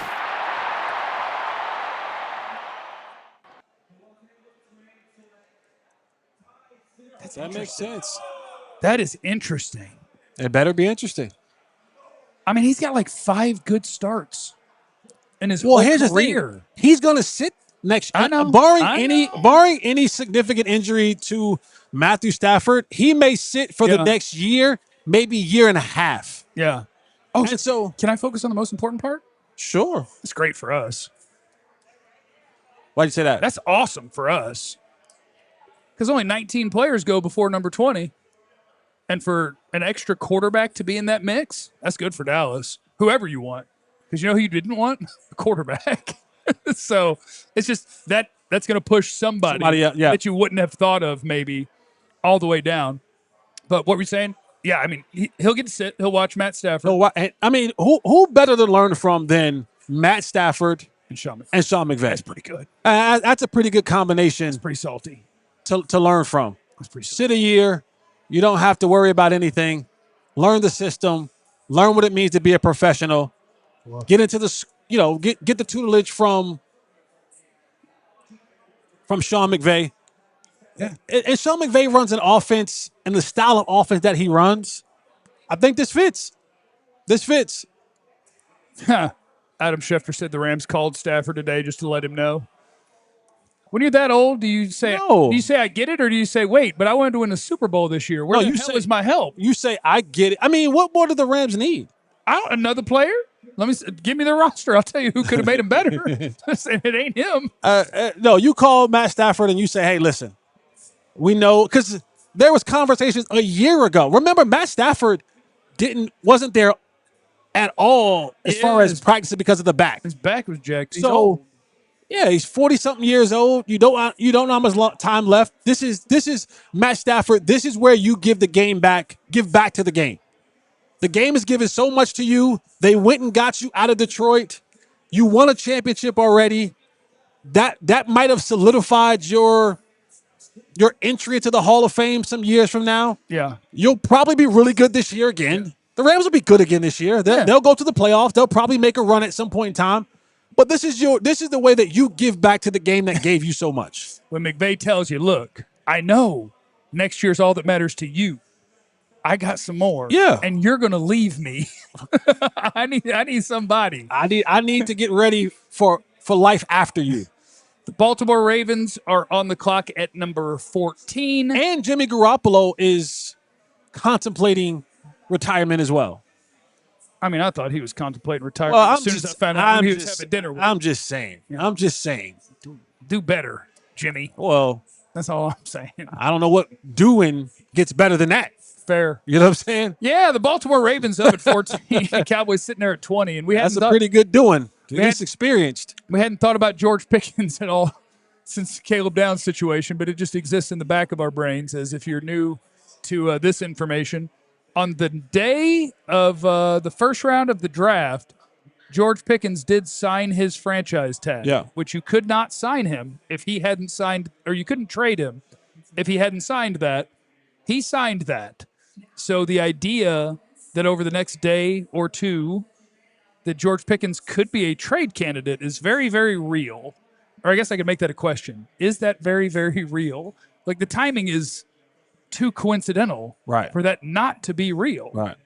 And you still got, I mean, there's still 16, 17, 18 picks left in this draft. I mean, there still could be some movement happening. You do it for Kansas City, 29? I tweeted that out earlier. If I'm Kansas City, I go, hey, you guys want 29? Send me George and don't say and to me. It's 29. 29? Send me 29. Okay. And even then, it's going to be something that would kind of make me mad, I think. Like, I would understand. You're like, yeah, it's an allocation of resources, blah, blah, blah, blah, blah, blah, blah, blah, blah. And I'd be like, well, you're not better this year. If you traded George Pickens for a first-round pick, you would say, okay, that was pretty good value. You absolutely won't be better this year with somebody that you pick in the 20s instead of George Pickens on your football team. Ravens 14, Tampa Bay 15, Jets 16. If you're just tuning in, the Cowboys drafted Caleb Downs, so they've already won the draft. They have. The rest of it is whatever. They can pick whoever they want the rest of the way, and we'll be fine because Caleb Downs is going to be an All-Pro about 7 times in his career, first ballot Hall of Famer, and that's going to be nice. Baltimore Ravens selection at number 14 is going to be, I'll tell you in a second. Who? The guard. Venga Iwane, the Penn State offensive guard, is going to the Baltimore Ravens. They're pulling a Tyler Booker here. They're going, you know what we're doing? Boring. You know what else we're doing? He's good. Stability. He's good. Like, Venga Iwane is one of those guys that's just such a clean prospect. You turn it on, and your notes are just like, yeah. He's right, yeah. It's like, well, what's he do well? And you're like, yeah, he run blocks well. He pass blocks well. He's strong? Yeah, he's strong. Good athlete? Yeah, pretty good athlete. It's just like the most rock steady guard tape that you'll see. Get him out there on the edge and let old Derrick Henry and old Lamar Jackson. Yeah, Venga Iwane blocking for those two. That's a pretty good one. That's a pretty good one. And he has lineman versatility, right? He's played tackle, he's played guard. What's that? He has versatility. He's played both tackle and guard, right? If he played tackle, I didn't watch that tape. That's all I know. I'm not going to say that he didn't, though. If you saw that, I believe you. I just watched tape from him this year. He was playing guard. And he does that to people. Jeff, want to check in with the folks who are giving us some money tonight? I would love to check in with folks. Who are we checking in with? Our friends at WinStar World Casino and Resort? We love you guys. I was going to say the Super Chats, but we can also do that. Oh, let's check in with We should do that after the Super Chats. Okay, week sizzle. Jeff, our dream is coming. Love you, bro. Let's go. Yeah. Yeah, we did it. Steven, need Jeffy to hit a couple more fireball spells. I'm out of spell. We got the one we needed. It's done. Hernan, just throwing $2. Appreciate you. Appreciate you, bro. Trovon, this generation's Darren Woodson, 3-level safety. That's my guy.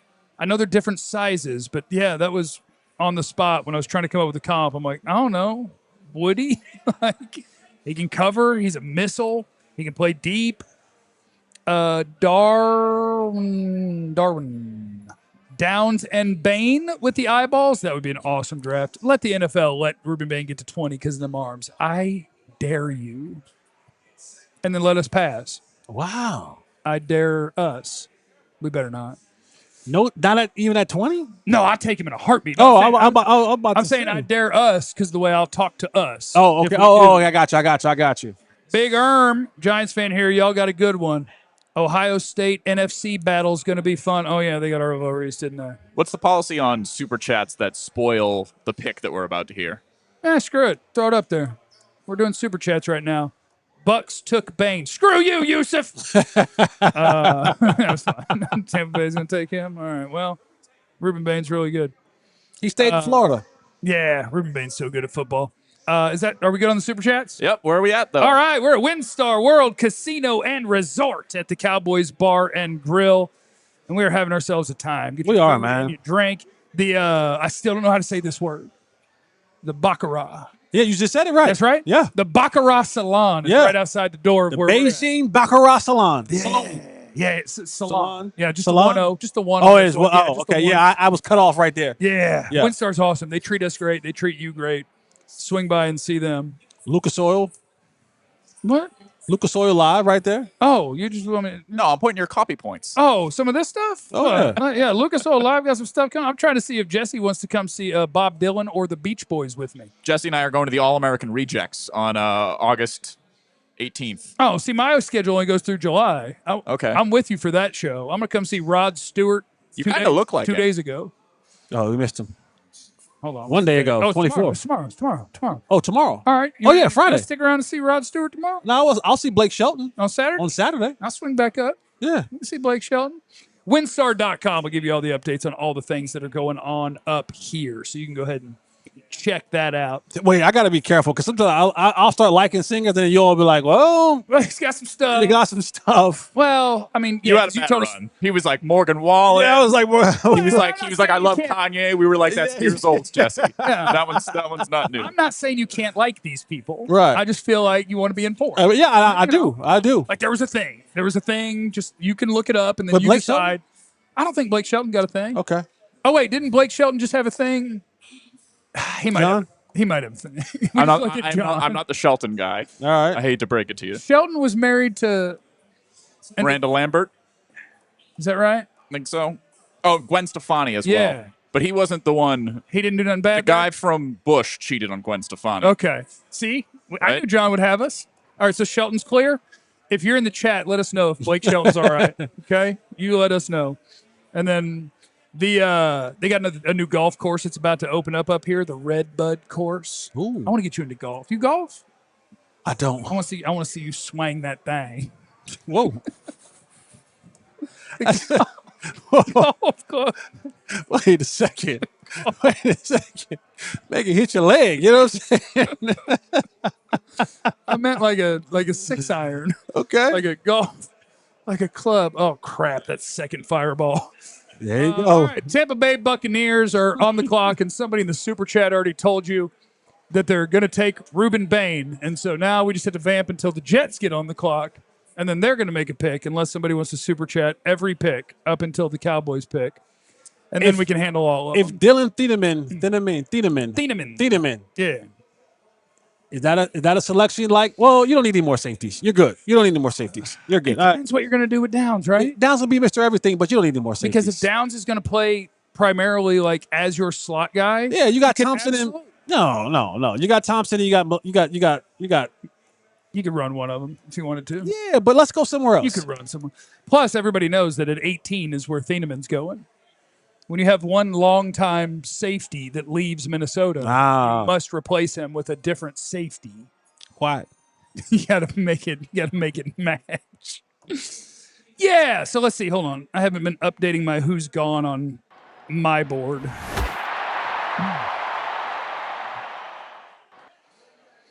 All right, Ruben Bain, one of the best players in this draft class, has to overcome the fact that he is from the Cretaceous period, or whatever it was called when T-Rex was roaming the earth. From the Jurassic period. It's going to tell you something right now. Ruben Bain still ain't get a haircut. No. And he's still rocking the, who was the daddy? Who was J.J. Evans' daddy? I forget, in Good Times. Come on, man. I forgot. I'm talking. Take a look around, Jesse. Yeah, you're right. To your left, look to your right. Yeah, Jesse, you know your demographic. Ask me about Full House. But he still got the James Evans. There we go. James Evans mini fro that he didn't get a shape up on. He didn't comb it out and get the. You don't think that looks? No, that's not. No? He didn't get a haircut. Okay. He didn't get a haircut. That's because he's serious. That man's about business. Yeah. I like it. Yeah. I like it. Yeah, Tampa Bay's going to win with that pick. That's going to be Ruben Bain is about 22 years old, and he looks like he was born in 66. Yeah. He looks like It's weird to say about a 22-year-old after the game. They're going to be like, man, he got that old man strength. he does. Yeah. I love Ruben Bain. Yeah. I wish you'd have made it to 20. Would have been amazing. I like Ruben Bain. I think he's going to be an exceptional player. All right, so we got 16, 17, 18, 19. We got 4 picks before the Cowboys go. And looking around at board, let me ask you this. Ask away. Do you think that I would be wrong to be looking at and talking about wide receiver names? No. I think there's a chance that when you get there, Omar? in that range, you could have potentially wide receivers who could be your best player. Omar Cooper, Casey Concepcion. Now, if you want another big guy, Denzel Boston. Now walk me through. Now, Kenyon Sadiq, that'll make me football horny right there. Kenyon Sadiq will make me football horny. I'm not gonna lie to you. Mekhi Lemon's still on the board too, isn't he? But give me the Omar Cooper Jr. comps. So when before you do that, give me his intangibles: big, strong, fat, like route runner. Like, give me that part of, because if he reminds you of anything like George Pickens, does he have George Pickens traits? No. So Omar Cooper is like, when I first watched him, the comp that I wanted to make was somewhere along the lines of Debo, because I think the thing that jumps out to me the most about him is that he's really good after the catch, but he's not that level of like power that Debo Samuel had. Okay. To me, Omar Cooper is, let me think, Tyson, Tate. Like Cardinal Tate, I think is safe. Omar Cooper might be safer. Like, I think Omar Cooper is a pretty solid route runner. Good versus man or zone, can play inside or out, is really good after the catch. And a lot of these after the catch guys, it's like a tiny guy or he's super strong guy. But Omar Cooper's got like a really nice balance to his game. Catch radius. Solid. Yeah. Like his teammate Elijah Surratt's got the big old catch radius because he's a bigger, taller guy. But like, no, Omar Cooper's he's my wide receiver. He's the one where it's just like, find me a weakness. I don't have it for you. I just think he's a really good player. And then Casey Concepcion is that's my separator. I love separate route running dude. And he got a little after catch to him too. Like I think we got some food that came in here. Shout out to I got a quesadilla in there. Yeah. So how are we gonna do this? Because you you just take a bite. I'm not what? No, you do what you want to do. Well, yeah, I'm not a fan of the double dipping. You know me. Oh, I'm not going to dip into anything on this plate. Oh, you can dip definitely in that and that. And if that's salsa, I want double dip in that. All right, let me pour some salsa out there. I'll pour a little bit on the side. I might, right here. I'm out on that guac too. Shout out to all the people that like guac. Not a fan of it. Yeah, I'm not a guac. Shout out to the good people at the Cowboys Sports Bar and Grill here at Windstar World Casino. Got the quesadillas. Yeah, it's nice. Shout out to all of my Hispanic people. I love you. What? Oh, because you're eating a quesadilla? Yeah. Okay. Oh, Kenyon Sadiq goes to the Jets. Hey. Kenyon Sadiq's fun, man. 6'3", 245 pounds, running a 4.3 whatever. Kenyon Sadiq is so fun. I would have enjoyed him to the Cowboys if he made it to 20. Sorry, Kenyon Sadiq. You're not getting the football. Yeah, it's going to be tough. That's going to be tough. You're doing a lot of blocking for that running quarterback you got back there. You got that running back playing quarterback. That's going to be tough. Kenyon Sadiq's really fun. I like him. I think that's the right range for him. The Detroit Lions are going to be at 17. Ruben Bain just went. I was going to say that's a home for Bain and maybe a home for offensive line at the Detroit Lions. So now what I'm doing is I'm trying to think 17, 18, 19. There's 3 picks left before the Cowboys. So I'm just trying to look around and see what do I love here? And what makes it weird is a lot of the guys that I'm going to like are going to be secondary players. And I wonder, because you have Caleb Downs, what does that mean? Like, is Caleb Downs, if I took Avion Terrell, Is that redundant, or is that a superpower that I have that versatility all over the place? Keldrick Falk, come on down. Keldrick Falk could absolutely be the pick. Akeem Messidor could be the pick. Here's my big board for you. Again, ignore Jermod McCoy. That's where he is on tape. I can't control what that knee do. Mekhi Lemon, if you wanted to take a wide receiver. Avion Terrell, Akeem Messidor. Can I be honest with you? Yeah. I don't like the Mekhi Lemon fit, and I don't know the man personally. That's a good point, actually. But he's not going to stand outside stationary, and you want CD moving. Well, I don't think to come to Dallas, you have to have Dallas will consume certain people. And I think Mekhi comes off, and again, I don't know him personally, but he comes off as a too cool for school kind of guy. We saw him do that weird Jafar stuff at the Combine. Yeah, I just think Dallas would be one of those cities where he would be consumed by the city. And he'd begin to love what the game gives him and not love the game. I don't think he's a fit here. Okay. I don't think he's a fit here. I mean, we could go all over the place with what the Cowboys could do at 20 at this point. I think you have nice options at wide receiver. Honestly, I think Captain Trade Down should ride is what they should do at 20.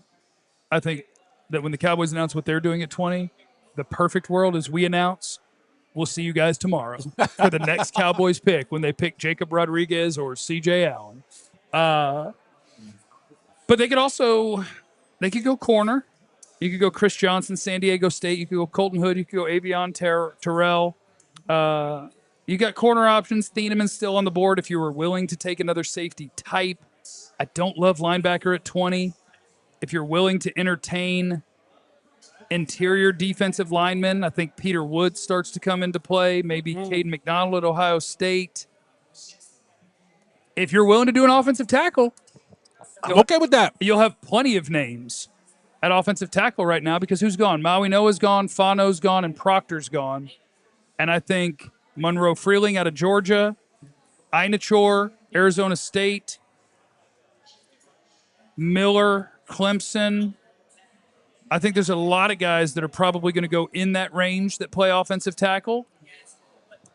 I still think it's defense. I think Falk and Messidor are in play. Malachi Lawrence, Central Florida edge rusher.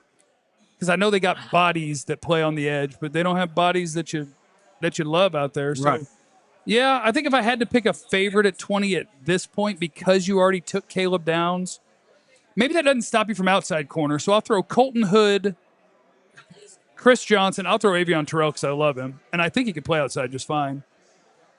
And then maybe some of these edge guys, Messidor, Falk, Malachi Lawrence. They have some good options. But I agree with Will McClay. Like Will McClay said, this draft, the depth is there in like rounds 2 through 4, 2 through 5. And I did think it was weird that he was willing to say that out loud at their pre-draft press conference when they don't have a second-round pick. Right. They have 2 1s, and he was like, yeah, it's not real top-heavy, but it's real good, 2 through 4, 2 through 5. And I was like, you don't have a pick in 2. And you got 2 in the round you just said isn't very good. But we got Caleb Downs, so I don't care about literally anything. Detroit Lions are on the clock at number 17. We're going to see. Let me see what else they might do other than offensive line. So I know they could use some help there. Can I get go ahead. Napkin, please. Napkin. Napkin. I texted you 40 minutes ago about a napkin. You texted 40 minutes ago? No, I didn't. No. Lions needs offensive line, edge, safety. Oh, this could be a Thieneman home too, or an Emmanuel McNeil Warren. Corner, linebacker. I can't see a linebacker going here. Like Sonny Styles is awesome. The rest of these guys, you're not taking that early. I don't think. Look at that. Somebody beat him to the punch. Thank you. You know who it was. Morgan beat Ben to the punch. She always will. Should take care of you. That's why you got to come up here to the Cowboys. Can we give a shout out to IT Paul? Shout out to IT Morgan Paul. beat you to it, brother. Morgan beat you to it, slowpoke. Yeah. I texted you 40 minutes ago. IT Paul. Without IT Paul, we don't get on the air. Without IT Paul, the show would not be happening. Show doesn't happen. We're doing the show from my phone without IT Paul. You know the meme of the dude looking at the server room with all the wires? Yeah. Like this. That was me for about 2 hours prior to this show starting. Jesse, I'm going to go in on the Smot Stick, and if I remember the menu right, I believe it has like some spice to it, so you might have to cover me for a second here. It might be hot. No double dipping. No double dipping. You going in there? No, you can't double dip. I didn't know you were going in there. I might try one. Okay, let me just finish it without Yeah, you can put a little to the side. No, you're right.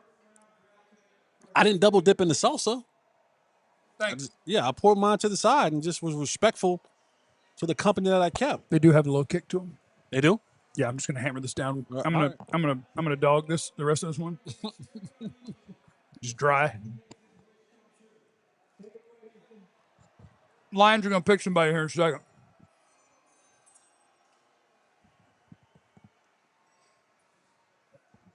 You can do it, Detroit. Okay, pick him. There goes one of your tackles. Yeah. Makes sense. Blake Miller, Clemson. He started like 50-something games. He's a good player, but he does a weird thing that I hate. Like it's like, oh, he's so experienced and he tested athletically great. He's the right size. He has all the things, right? He does this thing. He does instead of this thing, he does this thing. He's a absorb and then grab your shoulders guy. And I'm like, what if you blocked right? Like, you've been doing this for 53 games in college. What if you? Let's see if he does it on the plays they show. He just absorbed the guy. That was fine. They found his good play. He's still grabbing my hair. But he's a good player. He could have been a candidate at 20. Oh, there it is right there. There it is right there. Little outside hands guy. Yeah. I watched tapes. I don't know if you knew. He's a good athlete. He's a good player. Played a bunch of football. He'll be good. He'll be all right. Vikings are on the clock, so Thieneman's about to go. We haven't talked about Carolina. What does Carolina need? O-line, safety, receiver, tight end, D-line. I think I've seen a lot of receiver to them. Cooper, Concepcion. Do you think Lemon's weird stuff at the podium at the Combine translated into, like, meetings and teams are like, that's weird? I do. I do, too. I do. And I have no idea. I have no insight on it. I just do.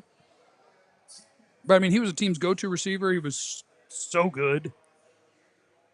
I think teams are like, what are you doing? Like, what? What is happening right now? Are you anxious, or is this just you? The kid's like, you know what I'm saying? You know. Oh, and they got to pick in quick. If that's Thieneman, that's hilarious. Oh, wow. Isn't he injured? You remember Caleb Banks? He's allegedly not injured now, unless he got injured again.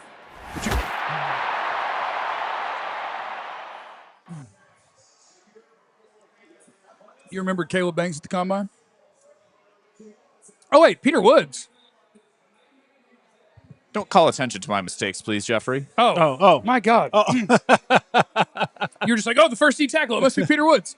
No, They got similar names, you know? No, so Caleb Banks was the guy that at the podium I went, my God, he's going to be a Hall of Famer. Oh, yeah. So, like, he's got his best plays on tape. You go, oh, cool, first ballot Hall of Famer. But also, he was hurt guy. His tape is inconsistent. But if you just watch the flashes, you go, my God. And so, yeah, after the Combine, it was like, oh, okay, despite the fact that he doesn't have first-round tape, you're looking at the way he's built and the amount of power that dude can generate, and you're going, okay. So I get it. But Harrison Smith is going to be disappointed that he can't retire yet. They didn't get they don't have his replacement ready yet.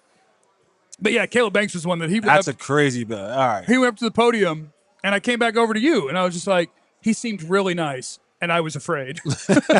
He just one of them dudes. You stood in front of him, and you go, okay, glad I never played O-line because I wouldn't want to stand in front of that dude.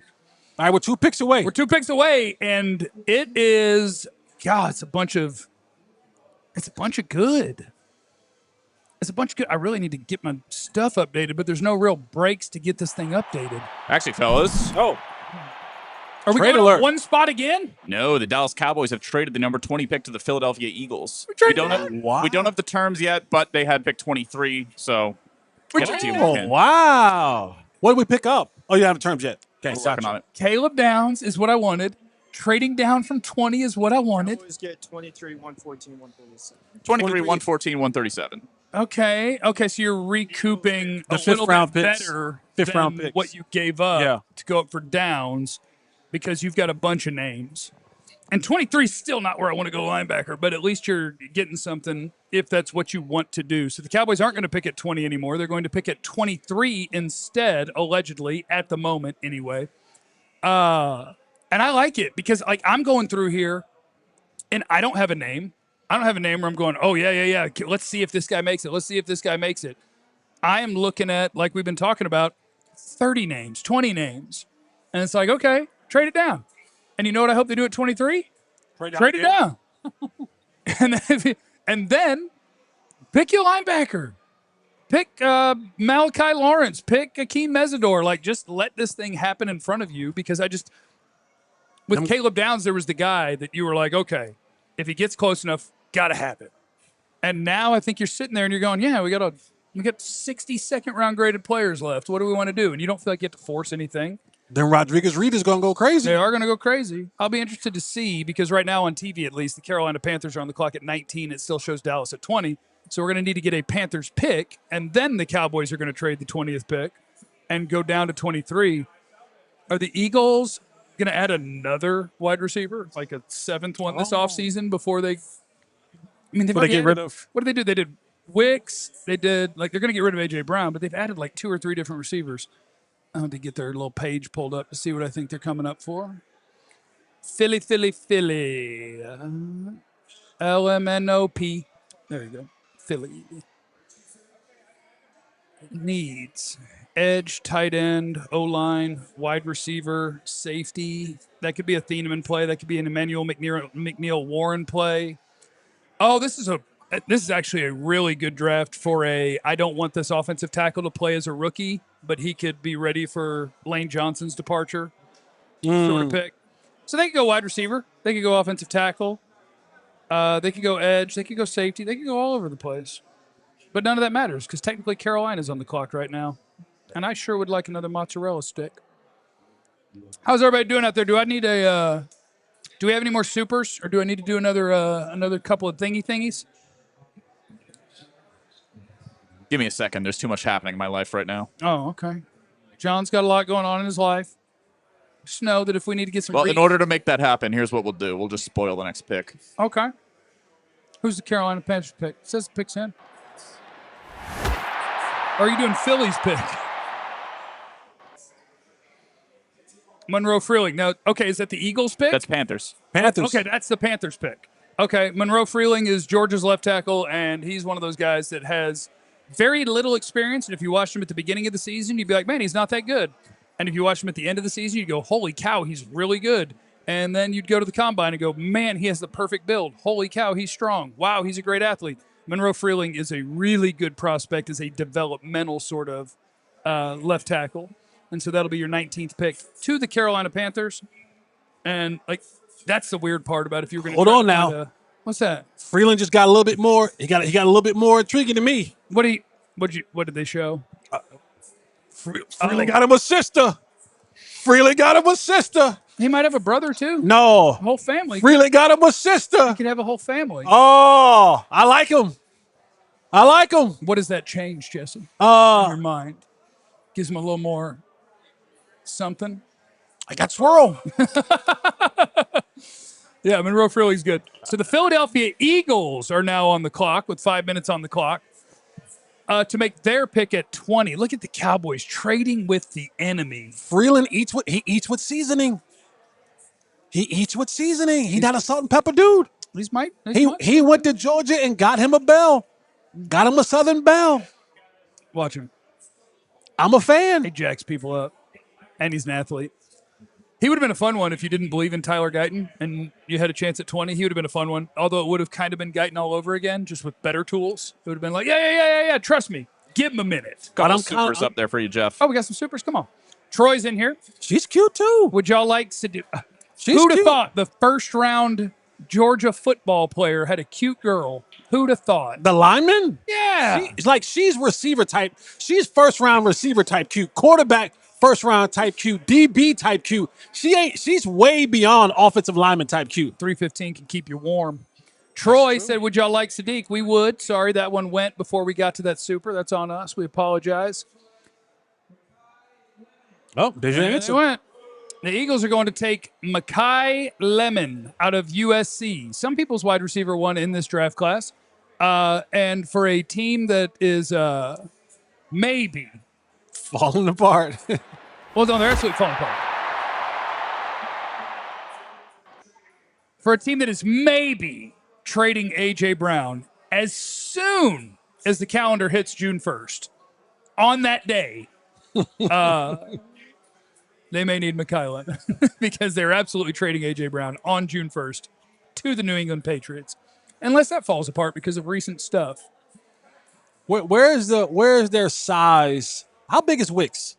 He's a big dude. He's a big dude. Yeah, Wicks is a big dude. 6'2", 6'3"-ish? Yeah, I think he's like a 6'3". I think he's a big receiver. I think he's a tall dude.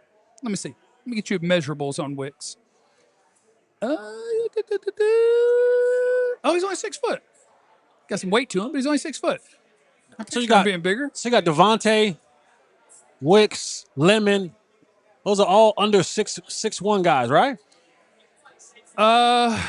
Yeah. What else did they got? Who else did they brought in? Johnny Wilson's a big guy, but he can't play a lick. Yeah, but that's fine because I mean, all their quarterback's going to do is throw slants and goes and stops to man coverage, so it really doesn't matter. And I don't want to say this because they are falling apart. I don't think losing A.J. Brown is going to hurt them much. You're just going to throw it to a guy who I think is even better. Like Devontae Smith is awesome. Oh, I love because Devontae you have Smith. a bad quarterback and a different number one who cries a lot. Devontae doesn't get to get the ball as much as he could. But he's a better separator than A.J. Brown. He's better route runner. I love Devontae. Devontae. I love Devontae as a route runner. And if this means Devontae's getting 170 targets, it's probably not the best thing. All right, we'll keep this thing cruising. The Cowboys are coming up here in just a couple of minutes. Want to make sure that you guys know about our intro offer. Become a diehard for just $32 for the first year. Go to alldlls.com to the draft offer and take care of that. Get your free T-shirt and all that. Check out the draft guide. All the things, okay? And, yeah, become a diehard. $32 for that first year. And thank you to everybody who's out here with us at WinStar World Casino and Resort at the Cowboys Bar and Grill as we're having ourselves a real nice time. Oh, we got it right here. Let's take a second to talk about our guys at Wild Fork Foods, the meat and seafood market of my dreams. I love Wild Fork Foods. It's incredible. The selection's great. I love the staff. Like what they have is amazing. Their store is absolutely incredible. You want to go somewhere where you want to go buy some steaks and some seafood, maybe some exotics, whatever, right? It's a meat and seafood market. And it's the meat and seafood market, and there's a bunch of them in the Metroplex. But the staff's incredible. Like, they'll walk you around the store, and whatever they have there, they blast freeze everything so it'll have better freshness. And they'll walk you through any item that you are interested in buying. Like, here's exactly how you can prepare this. Here is exactly how I would season this. They have pre-marinated stuff, whatever. And they have sides. They've got different deals going on every month. Wild Fork Foods is absolutely the best. Everything frozen's fresher at Wild Fork Foods, meat and seafood market. The organic, grass-fed, 85% lean ground beef, $6 a pound, about the best you're going to see. Try them out at one of their 9 area DFW locations. Let them know DLLS sent you. Learn more at wildforkfoods.com. Also, shout out to our guys at Ownwell, ownwell.com/Texas. You know what Ownwell does? Ownwell is going to protest your property taxes for you because I don't know how. So I hit them up last year. You sign up on ownwell.com/Texas in as little as 3 minutes, and they're going to get to work for you. The cost is nothing. It costs you absolutely nothing unless they save you money on your property taxes. So there's no reason not to hit up our friends at Ownwell. Ownwell.com/Texas, taking care of the things that we don't know how to do, or I'm not going to take my whole weekend. I don't know nothing about this stuff. Ownwell, take care of me. Ownwell.com/Texas. They're going to get you squared away. They're local tax experts. They're going to save you money. You sign up in under 3 minutes. The deadline's May 15th. Save time and money on your property taxes. Only pay if you save. Ownwell.com/Texas. OWNWELL.com/Texas.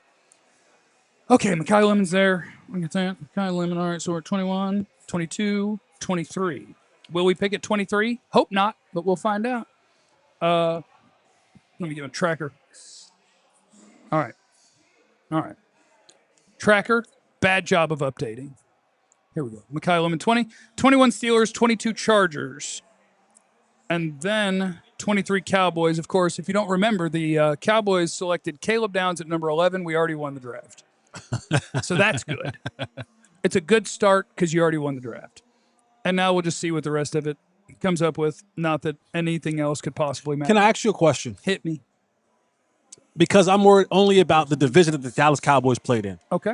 And we're looking right now, and God, I like what everyone can you put in the that division board has back done. up? Can you put that board back up, John, quickly, please? I think I like what everyone in the division's done. So the Giants, right? And you said that you don't take the Giants seriously until they start protecting. They went and got Reese first at 5, and then they went and got Francis Maui Noah. Right? Yeah. So now they're protecting. Did the Giants get significantly better? Yeah. Washington at the 7th pick, they went and got Sonny Styles for their defense. Yeah. Does that make them significantly better? Yeah. So far, the NFC East is winning the draft. The And then Eagles, now Makai Lemon, yes. Yeah. Now, good news about Makai Lemon is he will demand a trade a couple years in if they don't find a quarterback. So that'll be tough.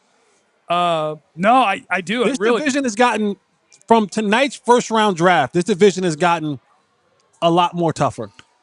Yeah, I think every team, Giants at 5, would I have taken Reese over Styles? I don't know. But it's very close to every pick an NFC East team has made has been my top player on the board.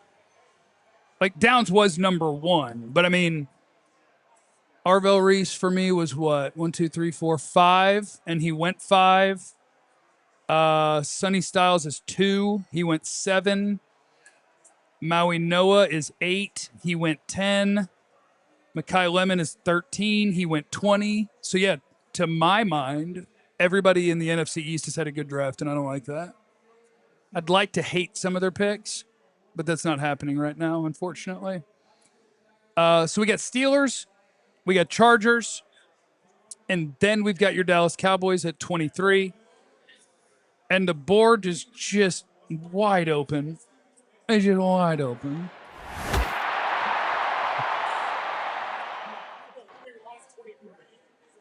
The Steelers are selecting Max Einachor, the right tackle at Arizona State. Boy, he had a good week at the Senior Bowl.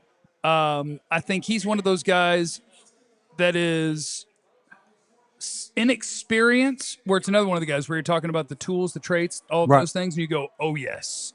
That you can project that maybe as a rookie he takes some lumps, but there's so much to like about that dude that his future is probably going to be really bright in the NFL. And it's another guy that if you were interested in running off a Cowboys offensive tackle a year from now, you would love to have for a year where you maybe even don't have to force him onto the field, but he could take somebody's job later. Does this help Michael from Pittsburgh in his first year as the head coach of the Pittsburgh Steelers? Yeah. Is this a project, or is he going to come in and significantly help? I don't know who the quarterback is in Pittsburgh right now. They're still waiting to hear back from Aaron Rodgers, and maybe this pick kind of gets Aaron Rodgers to come back. Maybe they'll go quarterback later on in this draft. Some people might have thought they would have went quarterback here. Maybe another wide receiver weapon, but no, I think is he a right tackle or left tackle? So he played right tackle in college. The Steelers need a left tackle. Broderick Jones is playing left tackle for them. Unless they want to flip Troy Fontenot, which I don't know. But no, like there's an in-between somewhere when you say like developmental, like, my God, you're in trouble if he plays as a rookie. I don't think that's the case with Einachor, but I do think it's like, if you want to know when you're going to see the best of him, it's 2 and 3 and 4 years from now. Like, I don't think he's a finished product, but I think that he could play. He's not going to get you killed. as much as some offensive linemen in the NFL currently already do. No, he can help Mike from Pittsburgh. He can help him out a little bit. The LA Chargers have less than 2 minutes to make their pick at number 22. The Cowboys will be up at number 23. And we can't lose. We're playing with house money. Nothing matters. Everything's great. No, it doesn't matter. No, nothing matters. Listen, we got Downs. Do I think Caleb Downs is a home run? I do. We did it. Caleb Downs is not the one pick that's going to change your defense. It's done. He's going to lead this team in sacks, interceptions, tackles. What else? You guys know if they end up with Thieneman, we got to start coming up with the nicknames for the safety duo right now. Ebony and Ivory. There we go. Chat, throw That's them in easy. there. Salt and pepper. Want some Salt super and chats, pepper? Jeff? What's that? Oh, yeah. Super chats for you. I love super chats. Matt's in here. Arvell Reese and Abdul Carter versus Guyton and Steele. Oh, my God. All right, you know what? We don't need that type of stuff tonight. That's not what we need. Yeah. Steven, got to get BB on the phone and get his thoughts. I would imagine he's on the air right now, either at the Fan or at Crown Global. No, yeah. Well, he's at DallasCowboys.com too, right? Yeah. I just shouted them out. I don't think he's doing the draft show. Is he doing the draft Yeah. show? Okay, he didn't do the draft show, but he did the draft show for the draft? Yes. Because he wasn't doing the draft show. No, he's doing the draft. Okay. He's doing the draft show. Wing. Oh, yeah, because that'd be on the Fan also. Yeah. Wing Walker, how would you feel about Sadiq at 20? I'd feel great, but he's gone, which means we're behind on these super chats, and I apologize to you guys. I would have liked Sadiq at 20, though. Mike, Jeff, Downs should be 2 shots. I did do 2 shots. Also, please tell us your stack of 5 guys you want here at 20 if they stick. We prefer captain trade down, of course. And we got it. Got it. It's the Jeff draft. Clanton, who is a shirtless profile pick and appears to have muscles. Freeling, Mesidor, or McCoy, if at 20. 23. What if the Cowboys are that's what they're doing? They're just seeing how far they can move back and take the hurt knee guy. And then tell you how great after I seen what Freeling was coming with, I wish they would took him. I wouldn't mind seeing her in the box. Okay. In the suite box. Yeah, I understand what you're saying. Yeah. Yusef, this is my last spoiler, guys. Blake Miller at 17. All right, let's keep churning the supers. Sure enough, there are some studs on defense still left for pick number 20. Well, we're about to be on 23. Wow, we made a pick with the Eagles for 20. Indeed, we did. Do we Falk it up or do we trade down? Come on, boys, do the right thing. I like it. I got y'all brainwashed into trading down. This is good. I like this. Oh, there goes Hakeem Mesidor. He's off the board. That's okay. To the Chargers. He's old. It's okay. I don't know why. I don't know what you have against you are age prejudice. It's okay. You're age prejudice. He's maxed out. He's not maxed out. He's maxed out. Also slightly undersized. Refused to do athletic testing. Why? I wonder. He's old. Old people don't want to do all that stuff. He's a good player. I don't want to do all that. I would have liked him there. If Downs is the nickel, who are the 2 starting outside cornerbacks? Bland, Revel, or Durant? I think it's Bland and Revel. I think Kobe Durant is here for depth unless you have an emergency. And you probably don't trust Bland and Revel all that much to stay healthy, so you need somebody to provide that depth. That's Adam in the super chat.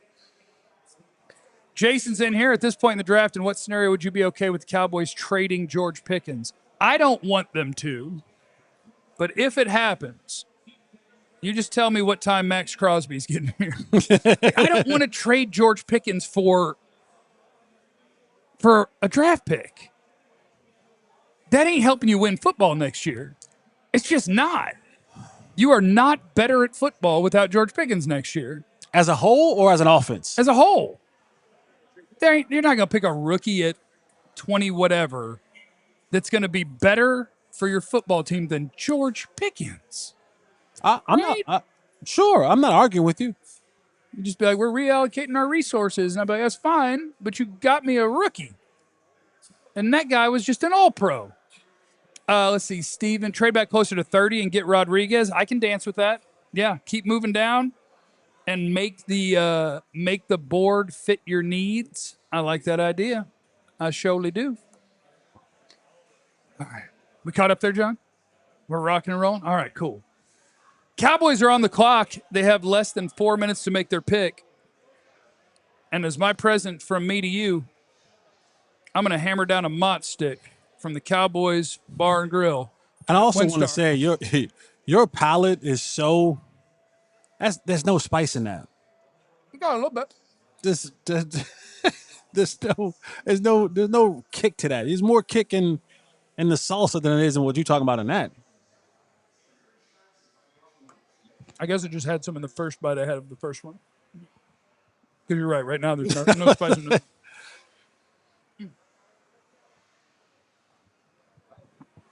Let me see. If the Cowboys make this pick, who do I want it to be?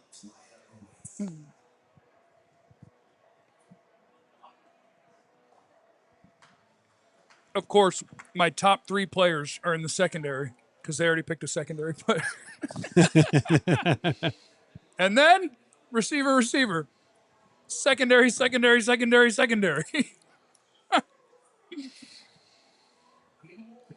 if it's none of them, You got to go up front, right? you talking the defensive line? Yeah, I think so. Lawrence, Parker, Mason Thomas, Woods, Falk. We ready for that? I love Avion Terrell. He's slow. You don't know that. What do you mean? He had a hamstring. He ran. No, he had a hamstring. They timed him. It was slow. He had a hamstring thing. Like, He had a hamstring thing. okay. If you like a guy, you make excuses for Okay. him. If you don't like a guy, You tell the truth. You tell the truth about him. Not slow. He toughed it out. He tried to run for us, because that's the kind of competitor he is. He was banged up. All right, hold on. Cowboys pick is in. They're not playing around in that draft room, baby. Ooh, we're going to make the pick. You want to try to call it? Think Keldrick Falk? I'm going Keldrick Falk. That's why I had him taking 20. I had 20 when we did our whiteboard Wednesday. Yeah. I had them taking Keldrick Falk at 20. I think they stick to that. Where do I have Falk?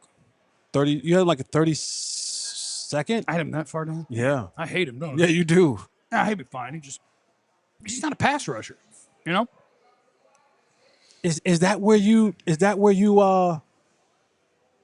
you say, hey, BT Jordan, earn your keep, brother? Yeah. Earn your keep. Yeah. This is what we brought you here for. To take our guys, take our young guys. I brought you this body. Yeah. I brought you this I'm giving you body. Ezeraku, I'm giving you Keldrick Falk. Now, do what you do. That is interesting. So, like, when does BT Jordan stop helping all the other teams? I think he doesn't. I'm getting a lot of videos of him working with other players. I think until he becomes officially a staff member and not a consultant, Okay. you can't stop me from making money. If I'm a staff member, that's different. But if I'm a consultant, Yeah. you know what I'm saying? Like I'm a preferred consultant. So basically, when it's not the off season, I'll be out there with y'all a lot. Right. I'll be out at the starter in practice. Yeah, and Mel Kiper. They put up Mel Kiper's best players, and he had some other names up there like Zion Young, the Missouri defensive end. Dylan Thieneman we hadn't talked about, but because they took Caleb Downs. I don't think you can take another safety right here. Yeah, I mean, if you do, Malik Hooker needs to go find an apartment somewhere. He just built a house. Did he really? Yeah. Cowboys pick. Okay. Hey, that's one of my guys. I know they had to go. They had to go. They had to go up front. Guys. They had to go up front. Malachi Lawrence. Can we get my rankings up again? Just to see where I had him? Make sure I don't screw up what I thought about a guy. So Malachi Lawrence is my top-ranked edge guy, and you wanted to go on the line. Yeah. So Malachi Lawrence, as opposed to when we're talking about like Keldrick Falk, it's like, oh, yeah, he's 270 pounds. He's a really good run player. So Malachi Lawrence is more 250 pounds, really athletic, got the kind of the size you want. He's a little bit, but like he has the height and the length, but he'll be a lighter guy. But you're talking about the athletic guy. You're talking about the fit of lining up outside and winning with speed, winning with quickness, winning with athleticism, and room to grow as like a run defender and as a technique guy. Okay. But pass rush production in college, athlete that can turn the corner, has the potential to actually help you with, we want to win fast when the ball is snapped. I like it. Does small school bother you? Smaller school. A little bit. If he had the same tape he has at a bigger school, I would have had him as a top 10 player. Okay. Like that's all that held me back. All that held me back is like, okay, I'm watching you, and every note I'm making is about the explosiveness and the ability to win early in the snap and you do have some power. Like, it was all just good. And I'm like, and it's against a guy that's not going to play NFL football. Right. So, like, now what? I think that's the hesitation that let him go in the mid to late 20s. And he actually, like, he was a riser throughout the whole thing. He was not a Senior Bowl invite. If I'm remembering correctly, Malachi Lawrence was a Shrine Bowl guy, which is, I don't know if you're supposed to say this out loud, but like Shrine Bowl, Senior Bowl, right? If you ball out at the Shrine Bowl and somebody backs out of the Senior Bowl, you might get an invite to the Senior Bowl. So like Malachi Lawrence wasn't probably viewed this high a few months ago, but he had an awesome week at the Shrine Bowl. And then he put together a combine where he went, oh, you're that kind of athlete? So he has the measurables. He's got good tape. He tore up the one All-Star game that he played at. And he's at a position that they very much need. I like it. I'm not mad at this pick. I am cautiously optimistic. We're going to figure out what we're going to do at corner and linebacker. I mean, we're not done. Yeah, I know. But it's just like, but this was going to happen no matter what the first two picks were. But the Joneses talked about it. They said that we still have the ability to go get veteran guys that are still out there. Bobby Wagner, which I liked, is still out there. Other guys are still out there. There still may be some trade happenings. We don't know. You know, that whole conversation yesterday, and then the sudden signing of a franchise tag today still leads me to believe that there may be something happening there. May not be today, may not be tomorrow, maybe Monday. Who knows? But I think the Cowboys, what they did in this draft with these first two picks, I love it. Do you want full Jeff notes on Malachi Lawrence? Let's have them. The raw physical tools are all over the tape. Length, speed, athleticism, balance. Doesn't always have a plan for what he's about to do, but he can use his length to avoid offensive tackles getting a hand on him. He can turn the corner. He's got a good SWAT move. He can generate power in the lower half and bull rush. There's a lot of good here. I think inconsistent is a word that could work for him. At times, he doesn't piece it together. When he does, he's got all the goods. He's got the ability to extend with one arm and track the passer or runner. All the tools. He could stand up for Dallas. You want him rushing. He will slide down too far on some zone reads, etc. Has some run game mistakes, but rushing the passer, he has all the tools. Has some awareness of the quarterback in the pocket to be reactive and try to get a bat down, balance and agility, shiftiness in small spaces, consistently overrunning inside on run game. So I have some notes of run game mistakes. But, you know, that's at a premium position with really nice tools that could turn into a really nice pass rusher. Let me get up his chart. And, going back to the Christian Parker conversation, Christian Parker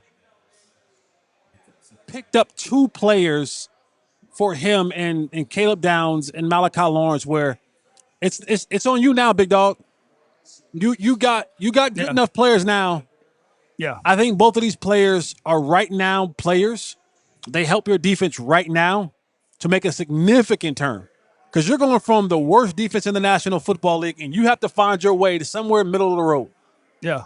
Now it's on you, big dog. Now they've given you a lot of ammunition. They've signed some of the guys that you wanted. They've given you arguably the best player, at least secondary wise in this draft, in Caleb Downs. You now have an edge rusher. You have all your coaches. You have a bunch of things that have lined up for you.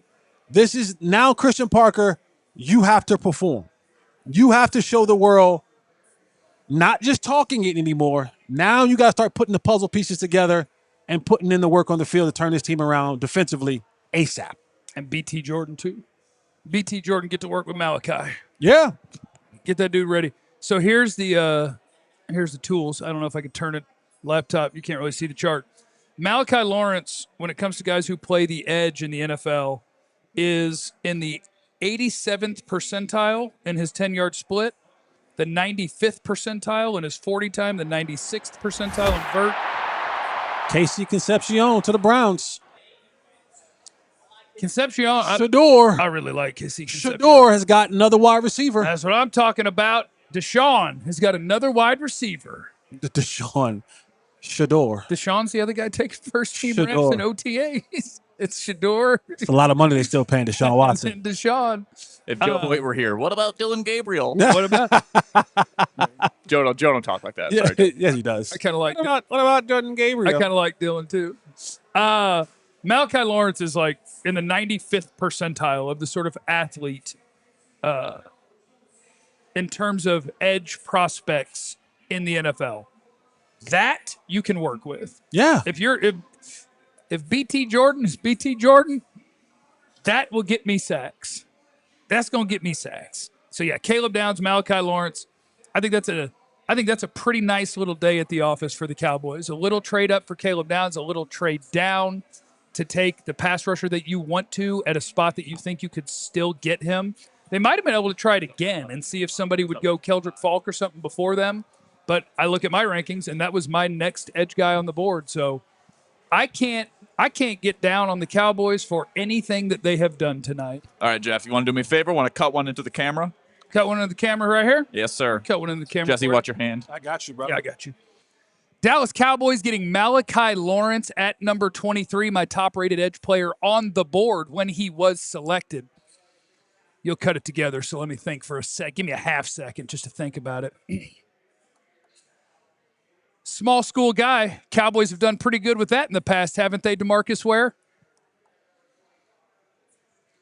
Premier athlete, all the pass rush tools you're looking for. There's also power in there. BT Jordan, Cowboys pass rush consultant. You get to work with Malachi Lawrence, and you have got some sacks coming in the future, Dallas. There you go. There's your short. Thank you. That's a hook short in real time. That's what I do after a lot of shows. Is I sit there, and he's like, give me a hook short. And I'm like, all right. And then we figure it out. Do you have those questions from the crowd up there, Jeff? Oh, yeah, I got questions. Hold on.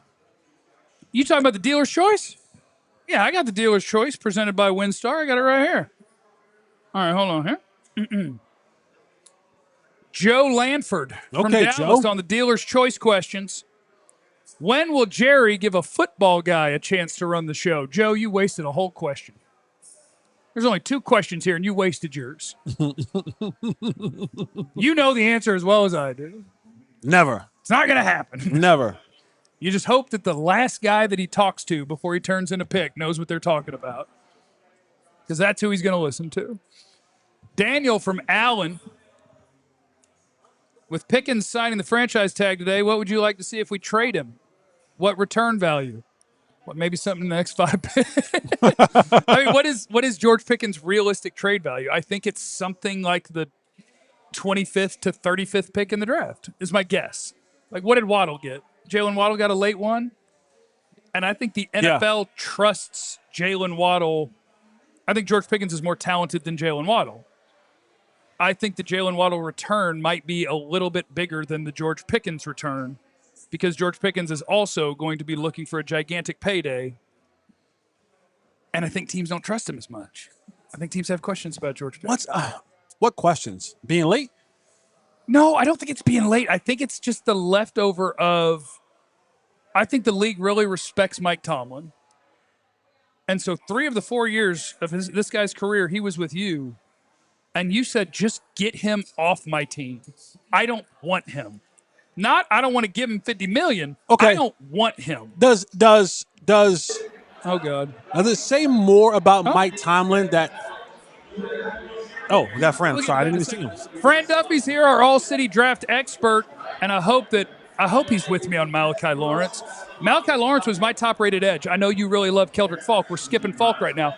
Malachi Lawrence was my top edge available for the Cowboys because I love the athleticism. I love that profile. Give me what you think about the Cowboys selection at number 23 of Malachi Lawrence. You know, I thought that Malachi Lawrence was really easy to like on film. You know, when I studied him before the Shrine Bowl, so we're going back like early January was when I first studied him.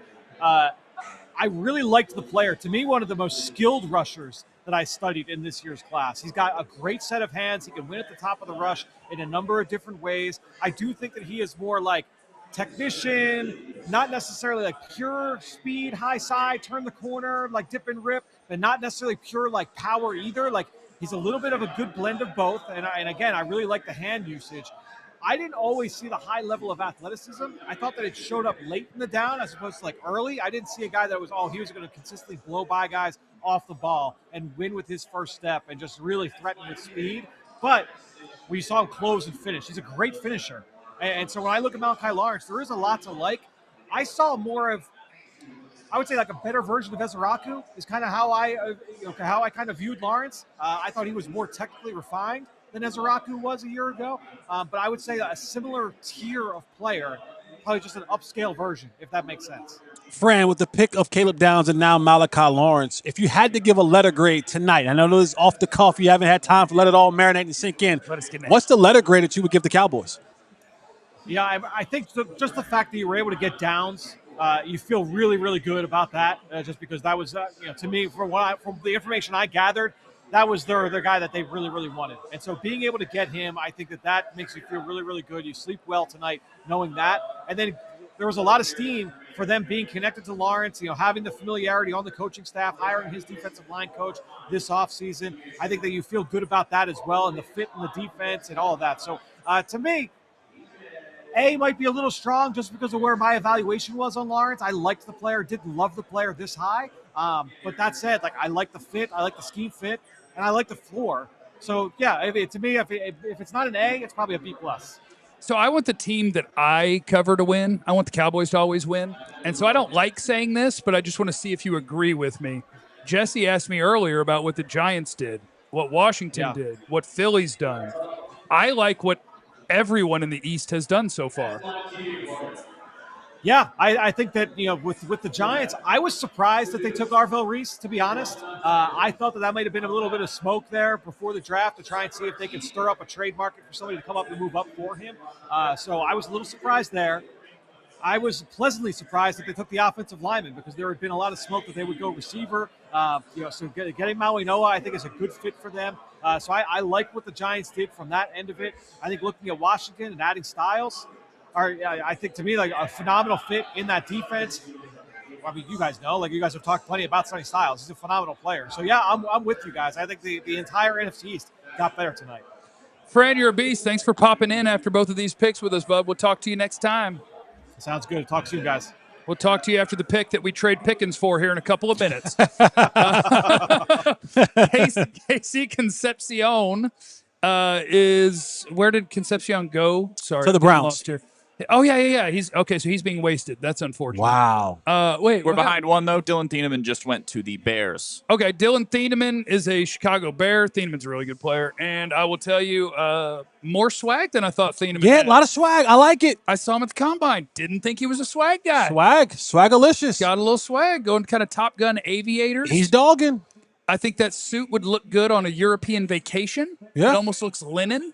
You can wear that to the aren't you going to Europe soon? I am. Get you one of those. I also got a wedding tomorrow. You good if I'm 20 minutes late for the show? I got you. You handle the big brother? I got you, brother. I got you. Come on. Buddy, hey, in case I bail on your wedding while you're doing the vows, just know, David Collins, I love you and Avery, and I'm going to be there before I have to drive the hours to work. I'm going to be there at least at the beginning. We'll see. Can I hit you guys with a bonus dealer's choice here? Maybe a deal or no deal, so to speak. Hit me with a there have been times where a wide receiver was set to be paid, and the team didn't want to pay them, and they flipped them for a first-round pick, picked another wide receiver.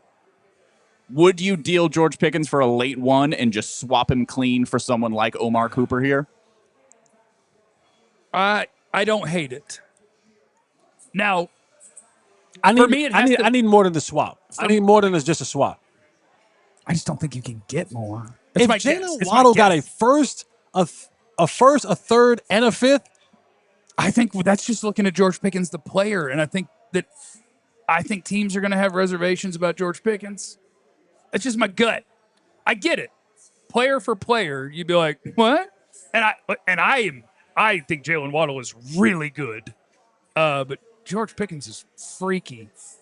So maybe I could see if you did it that way, but it would have to, you'd have to start from the spot of recognizing that the Cowboys are just knowing they're not going to get a deal done with him because you're downgrading. Nobody that you draft as a rookie is going to be as good as George Pickens. It's just not going to happen. Okay, did I miss? Oh, gotcha. Oh, a couple more dealers' choices in this bad boy. Brought to you by our friends here at WinStar World Casino and Resort at Talk Cowboys. What good linebackers are left in our range? Well, the answer is all of them as we broadcast live at WinStar World Casino and Resort. And I guess it depends who you ask and how they have these guys ranked. But I think, so for me, the only first-round linebackers I had were Sonny Styles and Arvell Reese. Second round, you get Jacob Rodriguez, you get C.J. Allen, you get Anthony Hill. I have Kyle Lewis at Pittsburgh as a second-round guy. What, you interviewed Anthony Hill the other day? I did interview Anthony Hill the other day, and that dude that's a strong young man. Dude kind of rocked up. Like, I was intimidated. Really? Like, I bet you could tackle somebody. He has a baby face. He does have a baby face. That part didn't scare me. No, okay. I was not afraid of his face. I was afraid of the fact that he looks like he lifts. He might work out. A little bit, a little creatine in his system. And there's other linebackers out there that other people may have higher than I do. Jake Golday at Cincinnati, people talk about as being a guy who could have potentially been a first-rounder or a second-rounder. Josiah Trotter at Missouri. But I think it falls into a three-player range. Jacob Rodriguez, Anthony Hill, C.J. Allen. Those are the three linebackers that, to me, are worth pick somewhere from I think you starting might kind of soon through 40 to 50. I think you might see a receiver here for the Texans. What do you think? I don't know. I've had three fireballs. Oh. Okay. Okay, people have been talking about how he may be a first-round pick. Keelan Rutledge is not my favorite guard in this spot, but Keelan Rutledge is one of them dudes where, like, the scouting report is Ugh, want fight. He looks like it. Yeah, like he's just what can we run that play where I smash into people again? Like, it's just I would sure like to do that. I would sure like to finish this person right now. Is there any way I can end this play by hurting someone or putting them on the ground? I don't think he's the most nimble athlete. I don't think he's going to fit for everybody. But if your goal is to smash into people and move them for your running back, Keelan Rutledge is a nice player. We're at 27 now. Let me get we got Clarence Hill checking in of the DLLS Cowboys show. Oh, hold on. I got one more thing, Clarence. You hold on a hot second. It's dealer's choice. Blake and Sanger. Would we have gotten Downs at 12 if we hadn't traded up to 11? I don't know, but I feel like the way that goes is Miami calls you. Maybe you call Miami, and you're like, what are you doing? And Miami's like, well, I think I know what you want. And our phone is ringing. So, like, we might trade this pick. Gotcha. And you're like, I got fine, 250. we'll trade you. Yeah. And they're like, all right, well, we're going to get this. You have to beat it. And you're like, fine. So maybe you could have sat there, but that's a game where you don't want to, like, you go ahead and blink because you're like, it ain't that big of a deal, and we really want this guy. All right, let's check in with Clarence Hill, who is out at the Star. We have now made 2 first-round picks. Caleb Downs at number 11, Malachi Lawrence at number 23. What's going on? How you doing out at the Star, Clarence? Oh man, it's great. I was at the Cowboys draft day party, and fans were just excited and happy. I talked to Antoine Woods. They used to call him the short cock. That's George. That's Nick golden Hayden cock, was short cock. What they called him? Nick Hayden was the goal. So Nick Hayden's nickname from Rod Marinelli was the golden cock. Cock nose. Coming out. And it's because of his stance. He turned to the side, and then Antoine Woods was shorter.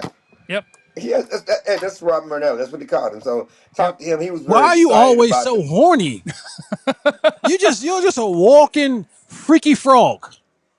Just Blue Really? Chew Mr. in Mr. person. Just blue chew and Red Bull. Cialis and Celsius. Mr. Front Twerk himself. Mr. Front Twerk himself. You just walk around. Hey, Mr. Front Twerk. hey. Listen, Come on, Mr. Front Twerk himself. Come on, but man. No, seriously, 2 pumps to this get you was fine. we talked about the other day. You and Jeff said it. If they get Caleb Downs, it don't matter who they get at 20, right? This is the dream. This is what you want. This is what you wanted to come away with on a day that started with the picking and stuff, a possible trade. They traded and they got Caleb Downs. Understand this. When we were at the combine and we talked to Shotty at that luncheon I went to that day, he said there was no way Caleb Downs was getting past 5. They did not think that Caleb Downs he was that good. They thought he was that good. There's no way he's gonna get past 5 or 6. So there's no to get him at at 11, and you talked about they weren't taking any chances on losing Caleb Downs. Clearly, they wanted Downs over Bain, but Downs was a dream. We talked to him at the owners' meeting. They said the biggest need on this defense was that slot, that whatever that slot, that safety, that guy. He fits that bill in Christian Parker's defense. This is what they wanted. This was their dream, and you saw all the happy hugs and smiles in that draft room. Yeah, I'm looking forward to when the round's over and they do their little recap press conference. Will Christian? Do you know if Christian Parker will be part of that?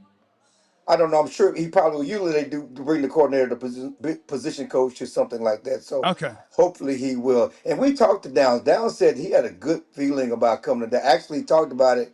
He and his teammates talked about playing with the Cowboys, coming to the Cowboys when he was here for the college football playoff at AT&T Stadium. But from his pre-draft visits, he said I had a good feeling, and when I got that call, I had a big smile on my face. He wanted to be here.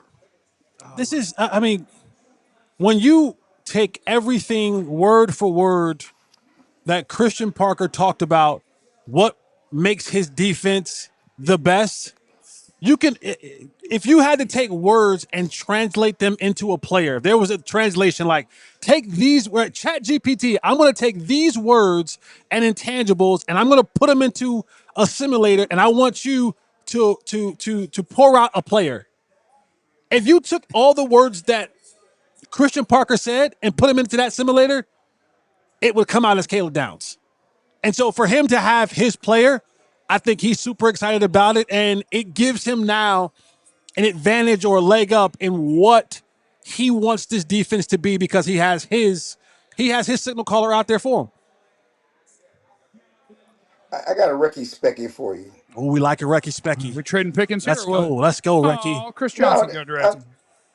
The Pickens thing, obviously he didn't get traded. Probably most likely not going to get traded. Now we'll see if he gets traded for a second round pick. Certainly not trading for a pick next year, right? If you're doing this, I was talking to a Cowboys personnel person, and he said, we like speculation. And certainly you look at what they said yesterday. Do you think Mulligata and Pickens were playing ball with the Cowboys to increase this drama and speculation about Dallas to keep the buzz about the Cowboys winning the draft? Are they playing ball?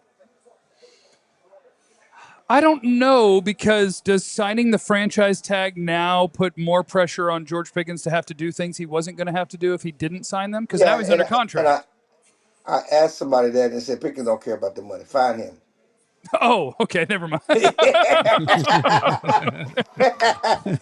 Find me.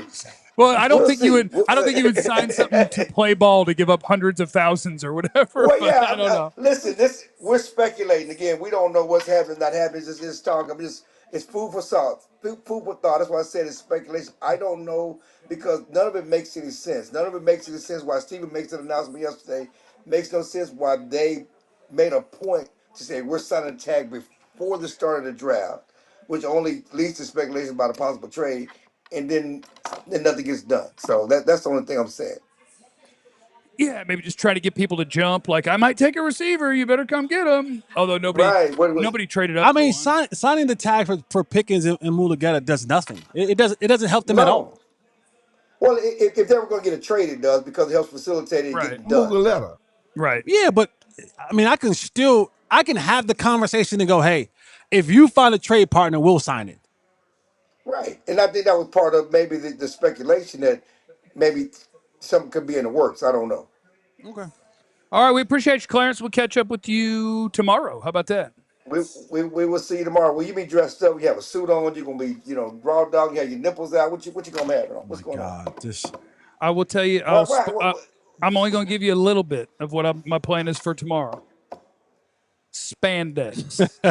All spandex. I'm not coming tomorrow. I won't be there. I won't be there. All right, Clarence. Bye. All right, guys. We'll talk to Jerry. All right, let's catch up on the rest of the draft. We'll run back through. How about starting in a minute?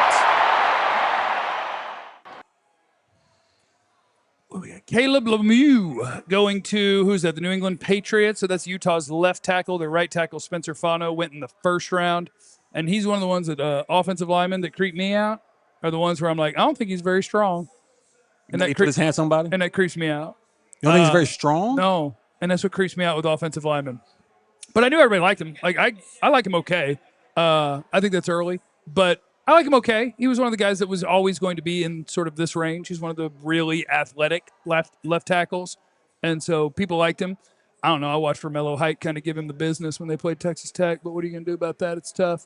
But yeah. Anyway, that's a guy who got drafted. So Chris Johnson came off the board right before that to the Dolphins, by the way, your guy. Yeah, I do love and Chris they Johnson. the Dolphins traded with Kansas City. Okay. San Francisco, I think. San Francisco, excuse me, Yes. San Francisco. And the Patriots traded up with the Bills, so 2 AFC East and NFC East trades tonight. Okay, so we had Mesidor went 22 right in front of the Cowboys after their trade down. Then the Cowboys take Malachi Lawrence, Casey Concepcion to the Browns. Dylan Thieneman goes to the Bears at 25. Keelan Rutledge, the guard, to the Texans at 26. Chris Johnson, 27 to the Dolphins, and Caleb Lemieux, 28 to the Patriots. The Chiefs are now on the clock and probably going to trade this pick to the Dallas Cowboys for George Pickens here in just a second. Wait, what? What? You don't think that's what's about to happen? Oh, I guess it says the pick is in, so I don't think that's Yeah, it's not going to happen. Oh, All right, since Jeff has food in his mouth, I'm having a mott stick. SDJ Super Chat. Guys, if he said Mendoza, I think he means Rodriguez, is not available, can Galladay from, I think he means Galday, for 0 for 2 there, SDJ. God, how from many fireballs Cincinnati, have you he had, could have CJ? a middle linebacker. Well, look at the profile pic. It's hard for that thing to text. As a dog, How many fireballs have you had? 3. Yeah, like there's people who like Golday more than me. I'm just not.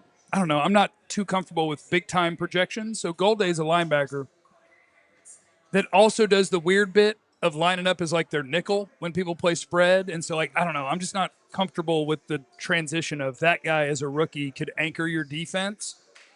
To me, he's more of a size, speed projection. So I don't have him with the top linebackers that I have available, but he could absolutely be a guy as a second-round pick that's an NFL starter as a rookie. The great Darren Woodson tweeted a picture of Caleb Downs and said, Told you. "Yes, sir." That's who he is. That's from Darren Woodson, who should be in the Hall of Fame. That's who he is. Let's see here. What do we got left? What do we got left? 29, 30, 31, 32. Okay, so probably not going to get a George Pickens trade tonight, but it sure was exciting to start the show with the general idea that it could be possible. Cowboys already got an A+. Nothing else matters.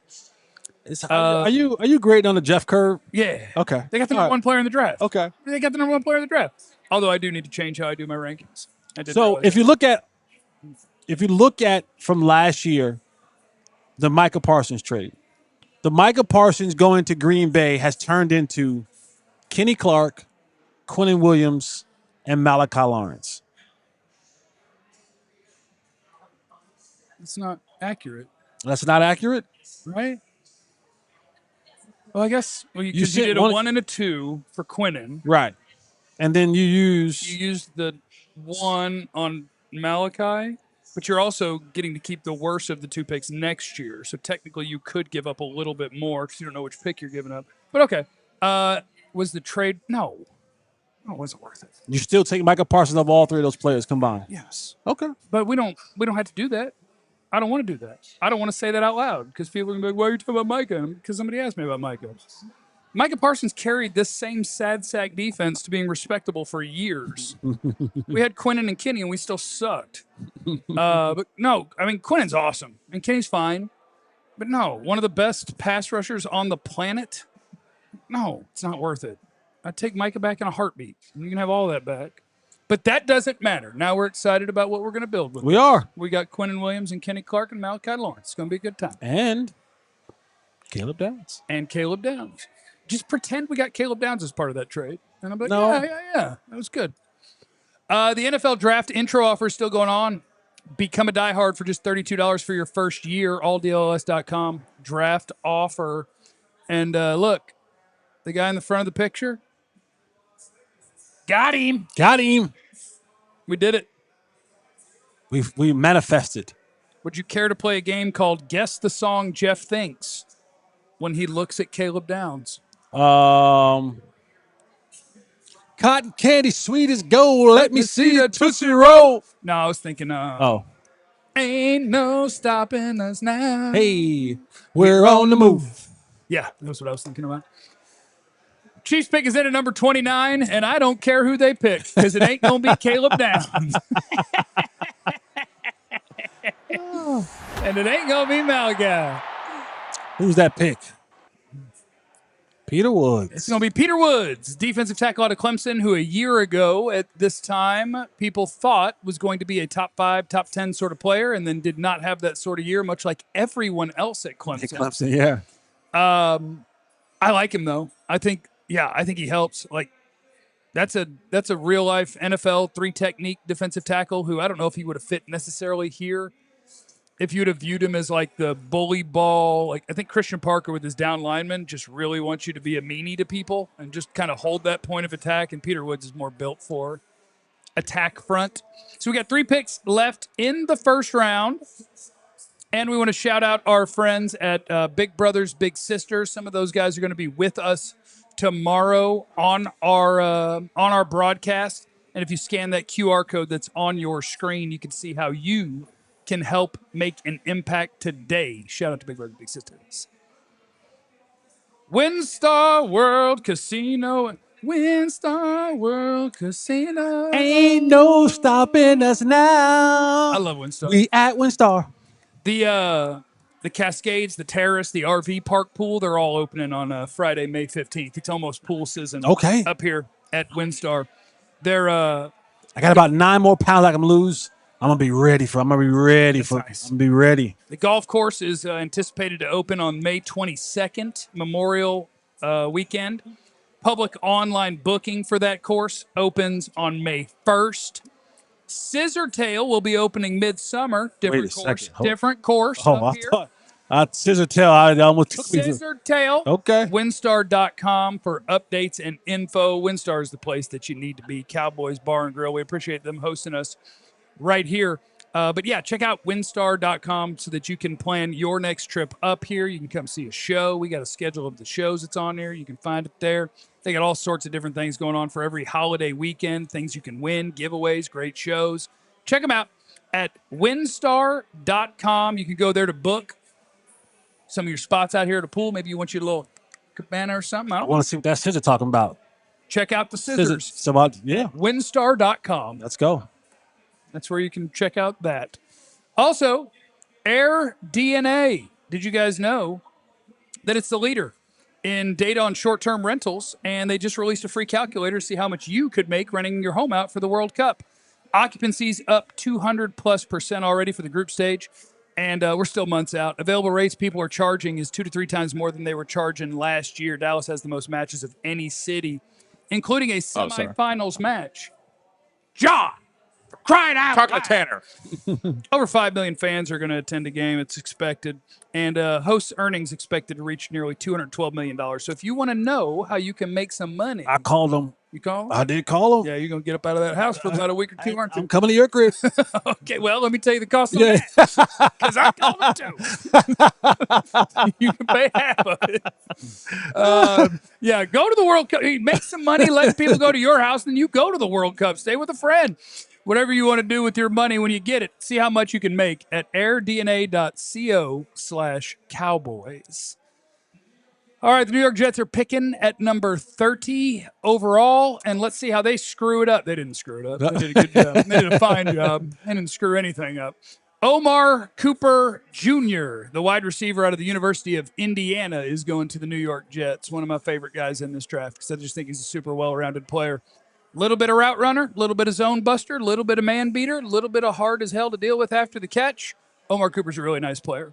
Who's throwing to Omar Cooper? A running back. Is it still Fields? Justin Fields. It's still Fields? Yes. No, Fields got traded. He got traded? Oh, yeah, I was like, yeah. Oh, did he? Who do they have now? Tyrod Taylor. Said it right. Hear that? Tyrod. Yeah, not Tyrod. Tyrod. Okay. That's what I was like. Tyrod Fields is gone, and I can't think of who their quarterback is. Brady Cook. So it's again, Tyrod so Taylor. yeah, So no, they don't have Garrett Nussmeier for weeks 14 and through 18 this year, and then Okay. Arch Manning And then next year. Arch and Garrett will back him up for the next 3. Okay. Tyrod's a running back, kind of. Well, he'll stand there and try to throw it, but You know, it's a weird plan to go into a season without a quarterback. Oh, yeah, we're idiots. It's Gino. Yeah. Gino. Oh, Gino. I'm like, I know there's a random vet that is there that I'm not thinking of. Yeah, Gino's getting the Jets reboot.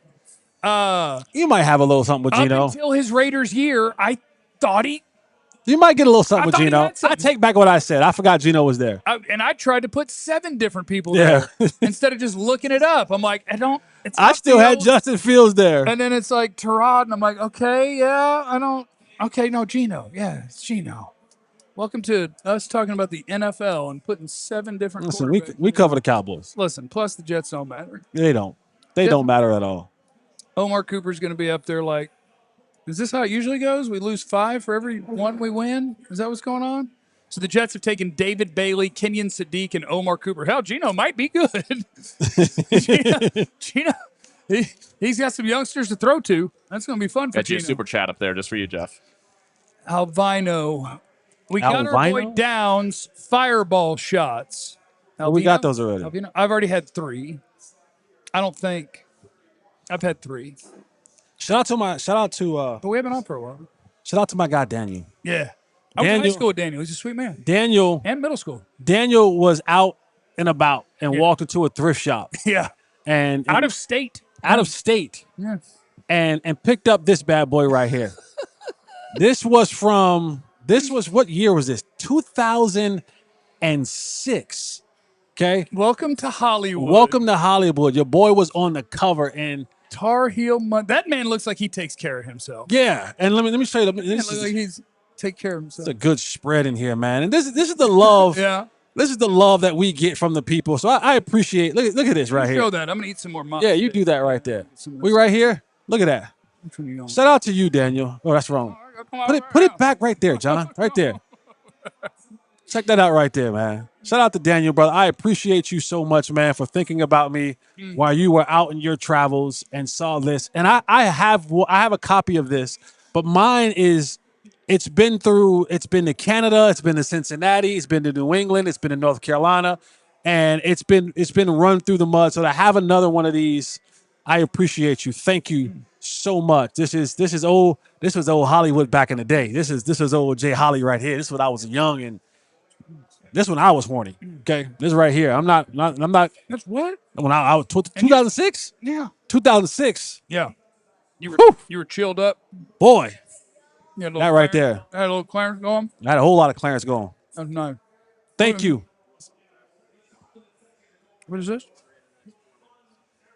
Oh, food wise? I'm good on food. Somebody said I need to take a Fireball, but I don't know if I need to. I've had 3. We got food. Listen, if it's free, it's for me. Flip it I'll up. say I had the hot chicken sandwich here last time. Yeah. To die for. All right, was you a know, hand- you know what? I was off camera, You know Jesse. Don't what? react too much. No one knows what just happened. Ben also said like maybe a kitchen situation here. So you want to get that order in like. Yeah, right I'm this about to. second. You keep talking. I'll Yeah, look I at this got you. menu. Okay. The Titans are picking at number 31 overall. Why are there 33 picks? How we got a first round comp pick? Oh no, it's just the scroll keeps going. That'll be a tomorrow pick. Can I run those chicken quesadillas back? More And quesadillas. and some French fries, please. Fries? Do you think he heard you on the fries? Think they got you? And and fries. Morgan will make sure. Morgan, you got me? Fries? Morgan's got you. French fries, thank you. Because Ben, you're Ben something. will be slacking a little bit. Yeah, Ben me on that bowl. I think he's taking the Fireballs when he brings me one. On the low. There goes Keldrick Oh, Falk, Keldrick. number 31 to the Tennessee Titans, sneaking into the first round. Fran appears to be shirtless on the PHL Oh, there's show David. right now. That's why there's David Malugetta. What? He's up there with Keldrick? Yeah, How about right there. He's texting Clarence right now. that? Okay, yeah. So he's not worried about anybody getting traded. He's like, look, I'm just going to go out, hang out with Keldrick. Jerry and them are full of it. I ain't scared of them. But we'll see what happens with George. We got 1 pick left in the first round. It's going to be the Seattle Seahawks at number 32 overall. Let me take They're taking a running back, Let me take a look at that. You think they're taking a running back? Well, it's Jadarian Price if they're taking a running back. as they should. I'm going to go 2 Notre Dame running backs. in the I first like round. Price. We're going to go straight Cadillac Williams and Ronnie Brown. What was the other one? We've had it a couple of times, not too distant. Felix and Darren. Darren McFadden, Felix Jones. Felix, own teammate of mine. Am I missing one? The 2 from the same college running backs first round. Ronnie Reggie Brown, Cadillac. Bush. Lindell and- wasn't a 1, You was think he? go one? I thought he went like Maybe he 20s. was. Maybe he was. I think he was. think he I was. don't, but he might have been. Okay, so we got one pick left. It's the Seattle Seahawks. Just going to look up what the hell's going on in Seattle and see if I can throw a dart and see if we get it right. You're going Jadarian Price. Give me Avion Terrell. They have enough corners out there, don't they? I don't know. It says DB, which that's pretty generic for need. Like, I sure would like you to narrow it down so I could make my pick. But DB, O-line, wide receiver, edge, running back. No, Lindell went second round. You're right. Yeah. Second round. What's up now? All right. One pick left. They lost Kenneth Walker. Let me look at their roster. See how bad the Super Bowl champions suck. Show me all their names. That's not bad. That's pretty good. Offensive line. Maybe take an interior offensive lineman. Take a running back. Could take a receiver. God, they really don't have a running back. Their running back, was it Charbonnet? He's hurt, right? He must be hurt because it's got George Halani. He tore that ACL late in the season. ACL, Yeah. So they don't have a running back.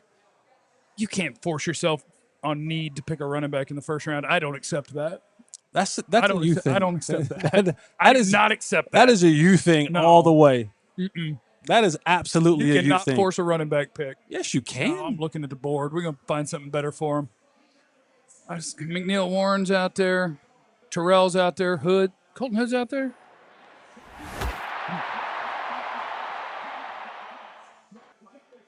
We got Jadarian Price. Look at that. Forced a running back pick. I've always said Seattle, poorly run organization. The defending Super Bowl champions are. They've been to the Super Bowl 3 times in the last 15 years. I always say the defending champions. Bunch of idiots. Poorly run organization. Bunch of idiots. Yeah. Like, why don't you just pay the guy you had instead of getting a because you get a better player for a cheaper cost. Whoa. You don't think Jadarian Price is better than Kenneth Walker? No. I think it's a fair fight. No. Although I do kind of support, like, as soon as you've had more than 500 NFL carries, you have 2 years of carries, you can go. And he split carries, so he's not even used that much. He's got Notre Dame. Oh, he's fresh. Them tires, grip. Good tread. Good tread. Yeah, he could drive in the rain for a long time. Okay, so that's 32 picks down. Grading what the Cowboys have done so far. Let me see if I can do the math on this. Keldrick Falk has eyebrows like, was it Bert or Ernie? I don't remember. Which one of the Sesame Street characters had the eyebrows? Was that Bert or Ernie? I think it was Bert. Was Bert? Who had the eyebrows on Sesame Street? Bert or Ernie? Which one had the eyebrows? Bert. The big eyebrows. Bert. Bert? We think it was Bert? Chat's going to correct us. You better not be winging it right now. All right, so I've got the Cowboys grade for their first pick in this draft as an A+++++++++, and their second one is an A or a B+, which works out to a Cowboys grade tonight of A+++.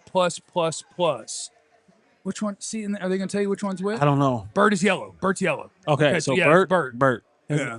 Maybe it's not Bert. Maybe it's not Bert. There's someone else who had like thick eyebrows. Anthony Davis. That's Bert. That is Bert. Yeah. Should have a unibrow. That's interesting. Chat is saying Bert. Bert? Okay. Hey, if the chat's Except saying one person said burp, then one said Bernie. Yeah, they on the 5th fireball. Yeah. Whoever that is. Well, Bernie would just be a tip of the cap to their relationship status, I would imagine. What does that mean? They were together, weren't they? Bert and They're Ernie? best friends. Yeah. Oh, it was doing the name combined thing? Yeah. Yeah. Yeah. They didn't make that official? Yeah. Okay. No, we're not doing Like, it. do your friends refer to you and your girlfriend sometimes as like Jash? Yeah. Or can't do it the other way? Aj. Only if you would use like my full Jeffrey. You can tell we've just hit 3 hours. Yes. Oh, yeah, I forgot how to do 3 hours. I used to do 5 every day. That's crazy. But you had 9 people. There were 9 people. It was 9 of y'all. Now there's 11 on this show. It's theirs. Yeah. Cranking it out. Yeah, they just added people. Well, the Seattle hadn't made it on TV, but we already made it. So we're good. We're good. Right? John, is there anything I need to know that would mean that we're not good? Yeah, we got a super chat. We can hit our plugs before. Jake Golday and the third Jeff. Yeah, third works. Can we shout out Morgan again? Third's all right. We can always shout out Morgan. Let's hit all Thank of our you, stuff, Morgan. and then we'll wrap up at WinStar. Okay. Big brothers, big sisters, scan that QR code. Make an impact today. Those are our friends. You're going to meet some of them tomorrow. Yes. During our broadcast. In studio. And you, if you're out there right now, why don't you become a big? You know what I'm saying? Why don't you change somebody's life a little bit? Why don't you do something good? It'll make you feel good. I promise. Big brothers, big sisters, thank you. Become a diehard. We got a sale going on for the draft, $32 for year one. That is the lowest number I think I've ever seen, is $32. And you can get up in that draft guide and learn about these Cowboy players. They just added Caleb Downs and Malachi Lawrence. Pick your free t-shirt. All of those things when you sign up to be a diehard. So do it today or else, which of course is not a threat. Maybe. But it could be a threat. It could be construed that way. That's why I'm being real clear. Tune in to Night 2 tomorrow, 6 p.m. Central on the DLLS Sports YouTube page. Jeff will be in spandex. I'm going to be in spandex. All spandex. Caleb Downs and Malachi Lawrence. And on top of those picks, we've also moved up a little bit with some later picks. We gave up a couple of later picks to move up for Caleb Downs, but we got better than that. Yeah, but the Eagles moving up to us. What do we get from the Eagles? We got 5th round picks. Yeah, but I think they were better. Okay. I think numbers-wise, I think we did better. Don't quote me, but I think so. We won't see those tomorrow. Is 5th round tomorrow? No, not tomorrow, but I mean, yeah, I guess not tomorrow. Yeah, we'll see the 3rd round But we picks won tomorrow. tonight. Tonight we won. We won tonight. Tonight we ball. Tonight we're going to the Super Bowl. Tonight, I'll pump your brakes. Well, the Super Bowl of drafting night 1. We're not just going. We already won it. Yeah. The NFC East won the draft tonight. Led by the Dallas Cowboys. The Dallas Cowboys. Thanks for stopping by, everybody. Thank you to WinStar World Thank you, Casino WinStar. and Resort. We sure do appreciate Thank you, WinStar. guys. Shout out to Paul from IT. Paul. Shout out to Paul from IT. All the ITs. Without him, this whole thing's being shot on my phone. Yes. With no microphone. I was getting ready to hook up my phone to the computer and plant that thing right in the middle for the entire time. Yep. Shout out to Paul. Paul said, if I don't get this running, I'm out of here. Paul came through. Paul said he's been here for 2 months. And I said, a lot of Paul, pressure. I'm going to take care of you. I'm going to make right. sure everyone A lot knows of that you're pressure for responsible Paul. for this. Shout out to Blake. I just want to shout out to I want to shout out to Morgan. Daniel. I just want to shout out to the people. We had another group here. I forget my guy's name. Sorry, I remember your name. He had the heart surgery. Yeah. He's out in the, I thought he said he was raw dogging, but he was saying, He was saying I had a heart surgery. yeah, I thought he said dogging. He said, Yeah, no, different. my He's heart. dogging his cardiovascular system. Yes. That's what he was saying. Yes. Yes. We made We it. did it. We won the draft. All right. Thanks, everybody. We'll see you back tomorrow. And we'll see if I'm going to be there tomorrow because I'm going to swing by as soon as I learn how to say the word Baccarat. Baccarat? As soon as I get done. Baccarat? How you say it? As soon as I get done with the Burt Baccarat salon. Is it Baccarat? Baccarat. All right. Look. As soon as I get done in the Burt Baccarat salon. Yeah. Beijing. You probably won't see me tomorrow because I'm going to be up big. If I hit at this blackjack table, You might not see me tomorrow, but we'll see. it was good while it lasted. Remember, you have no idea what anybody's going through. Be cool to everybody. We love you. Be easy. We got Caleb Downs. Eliminate. We got Caleb Downs.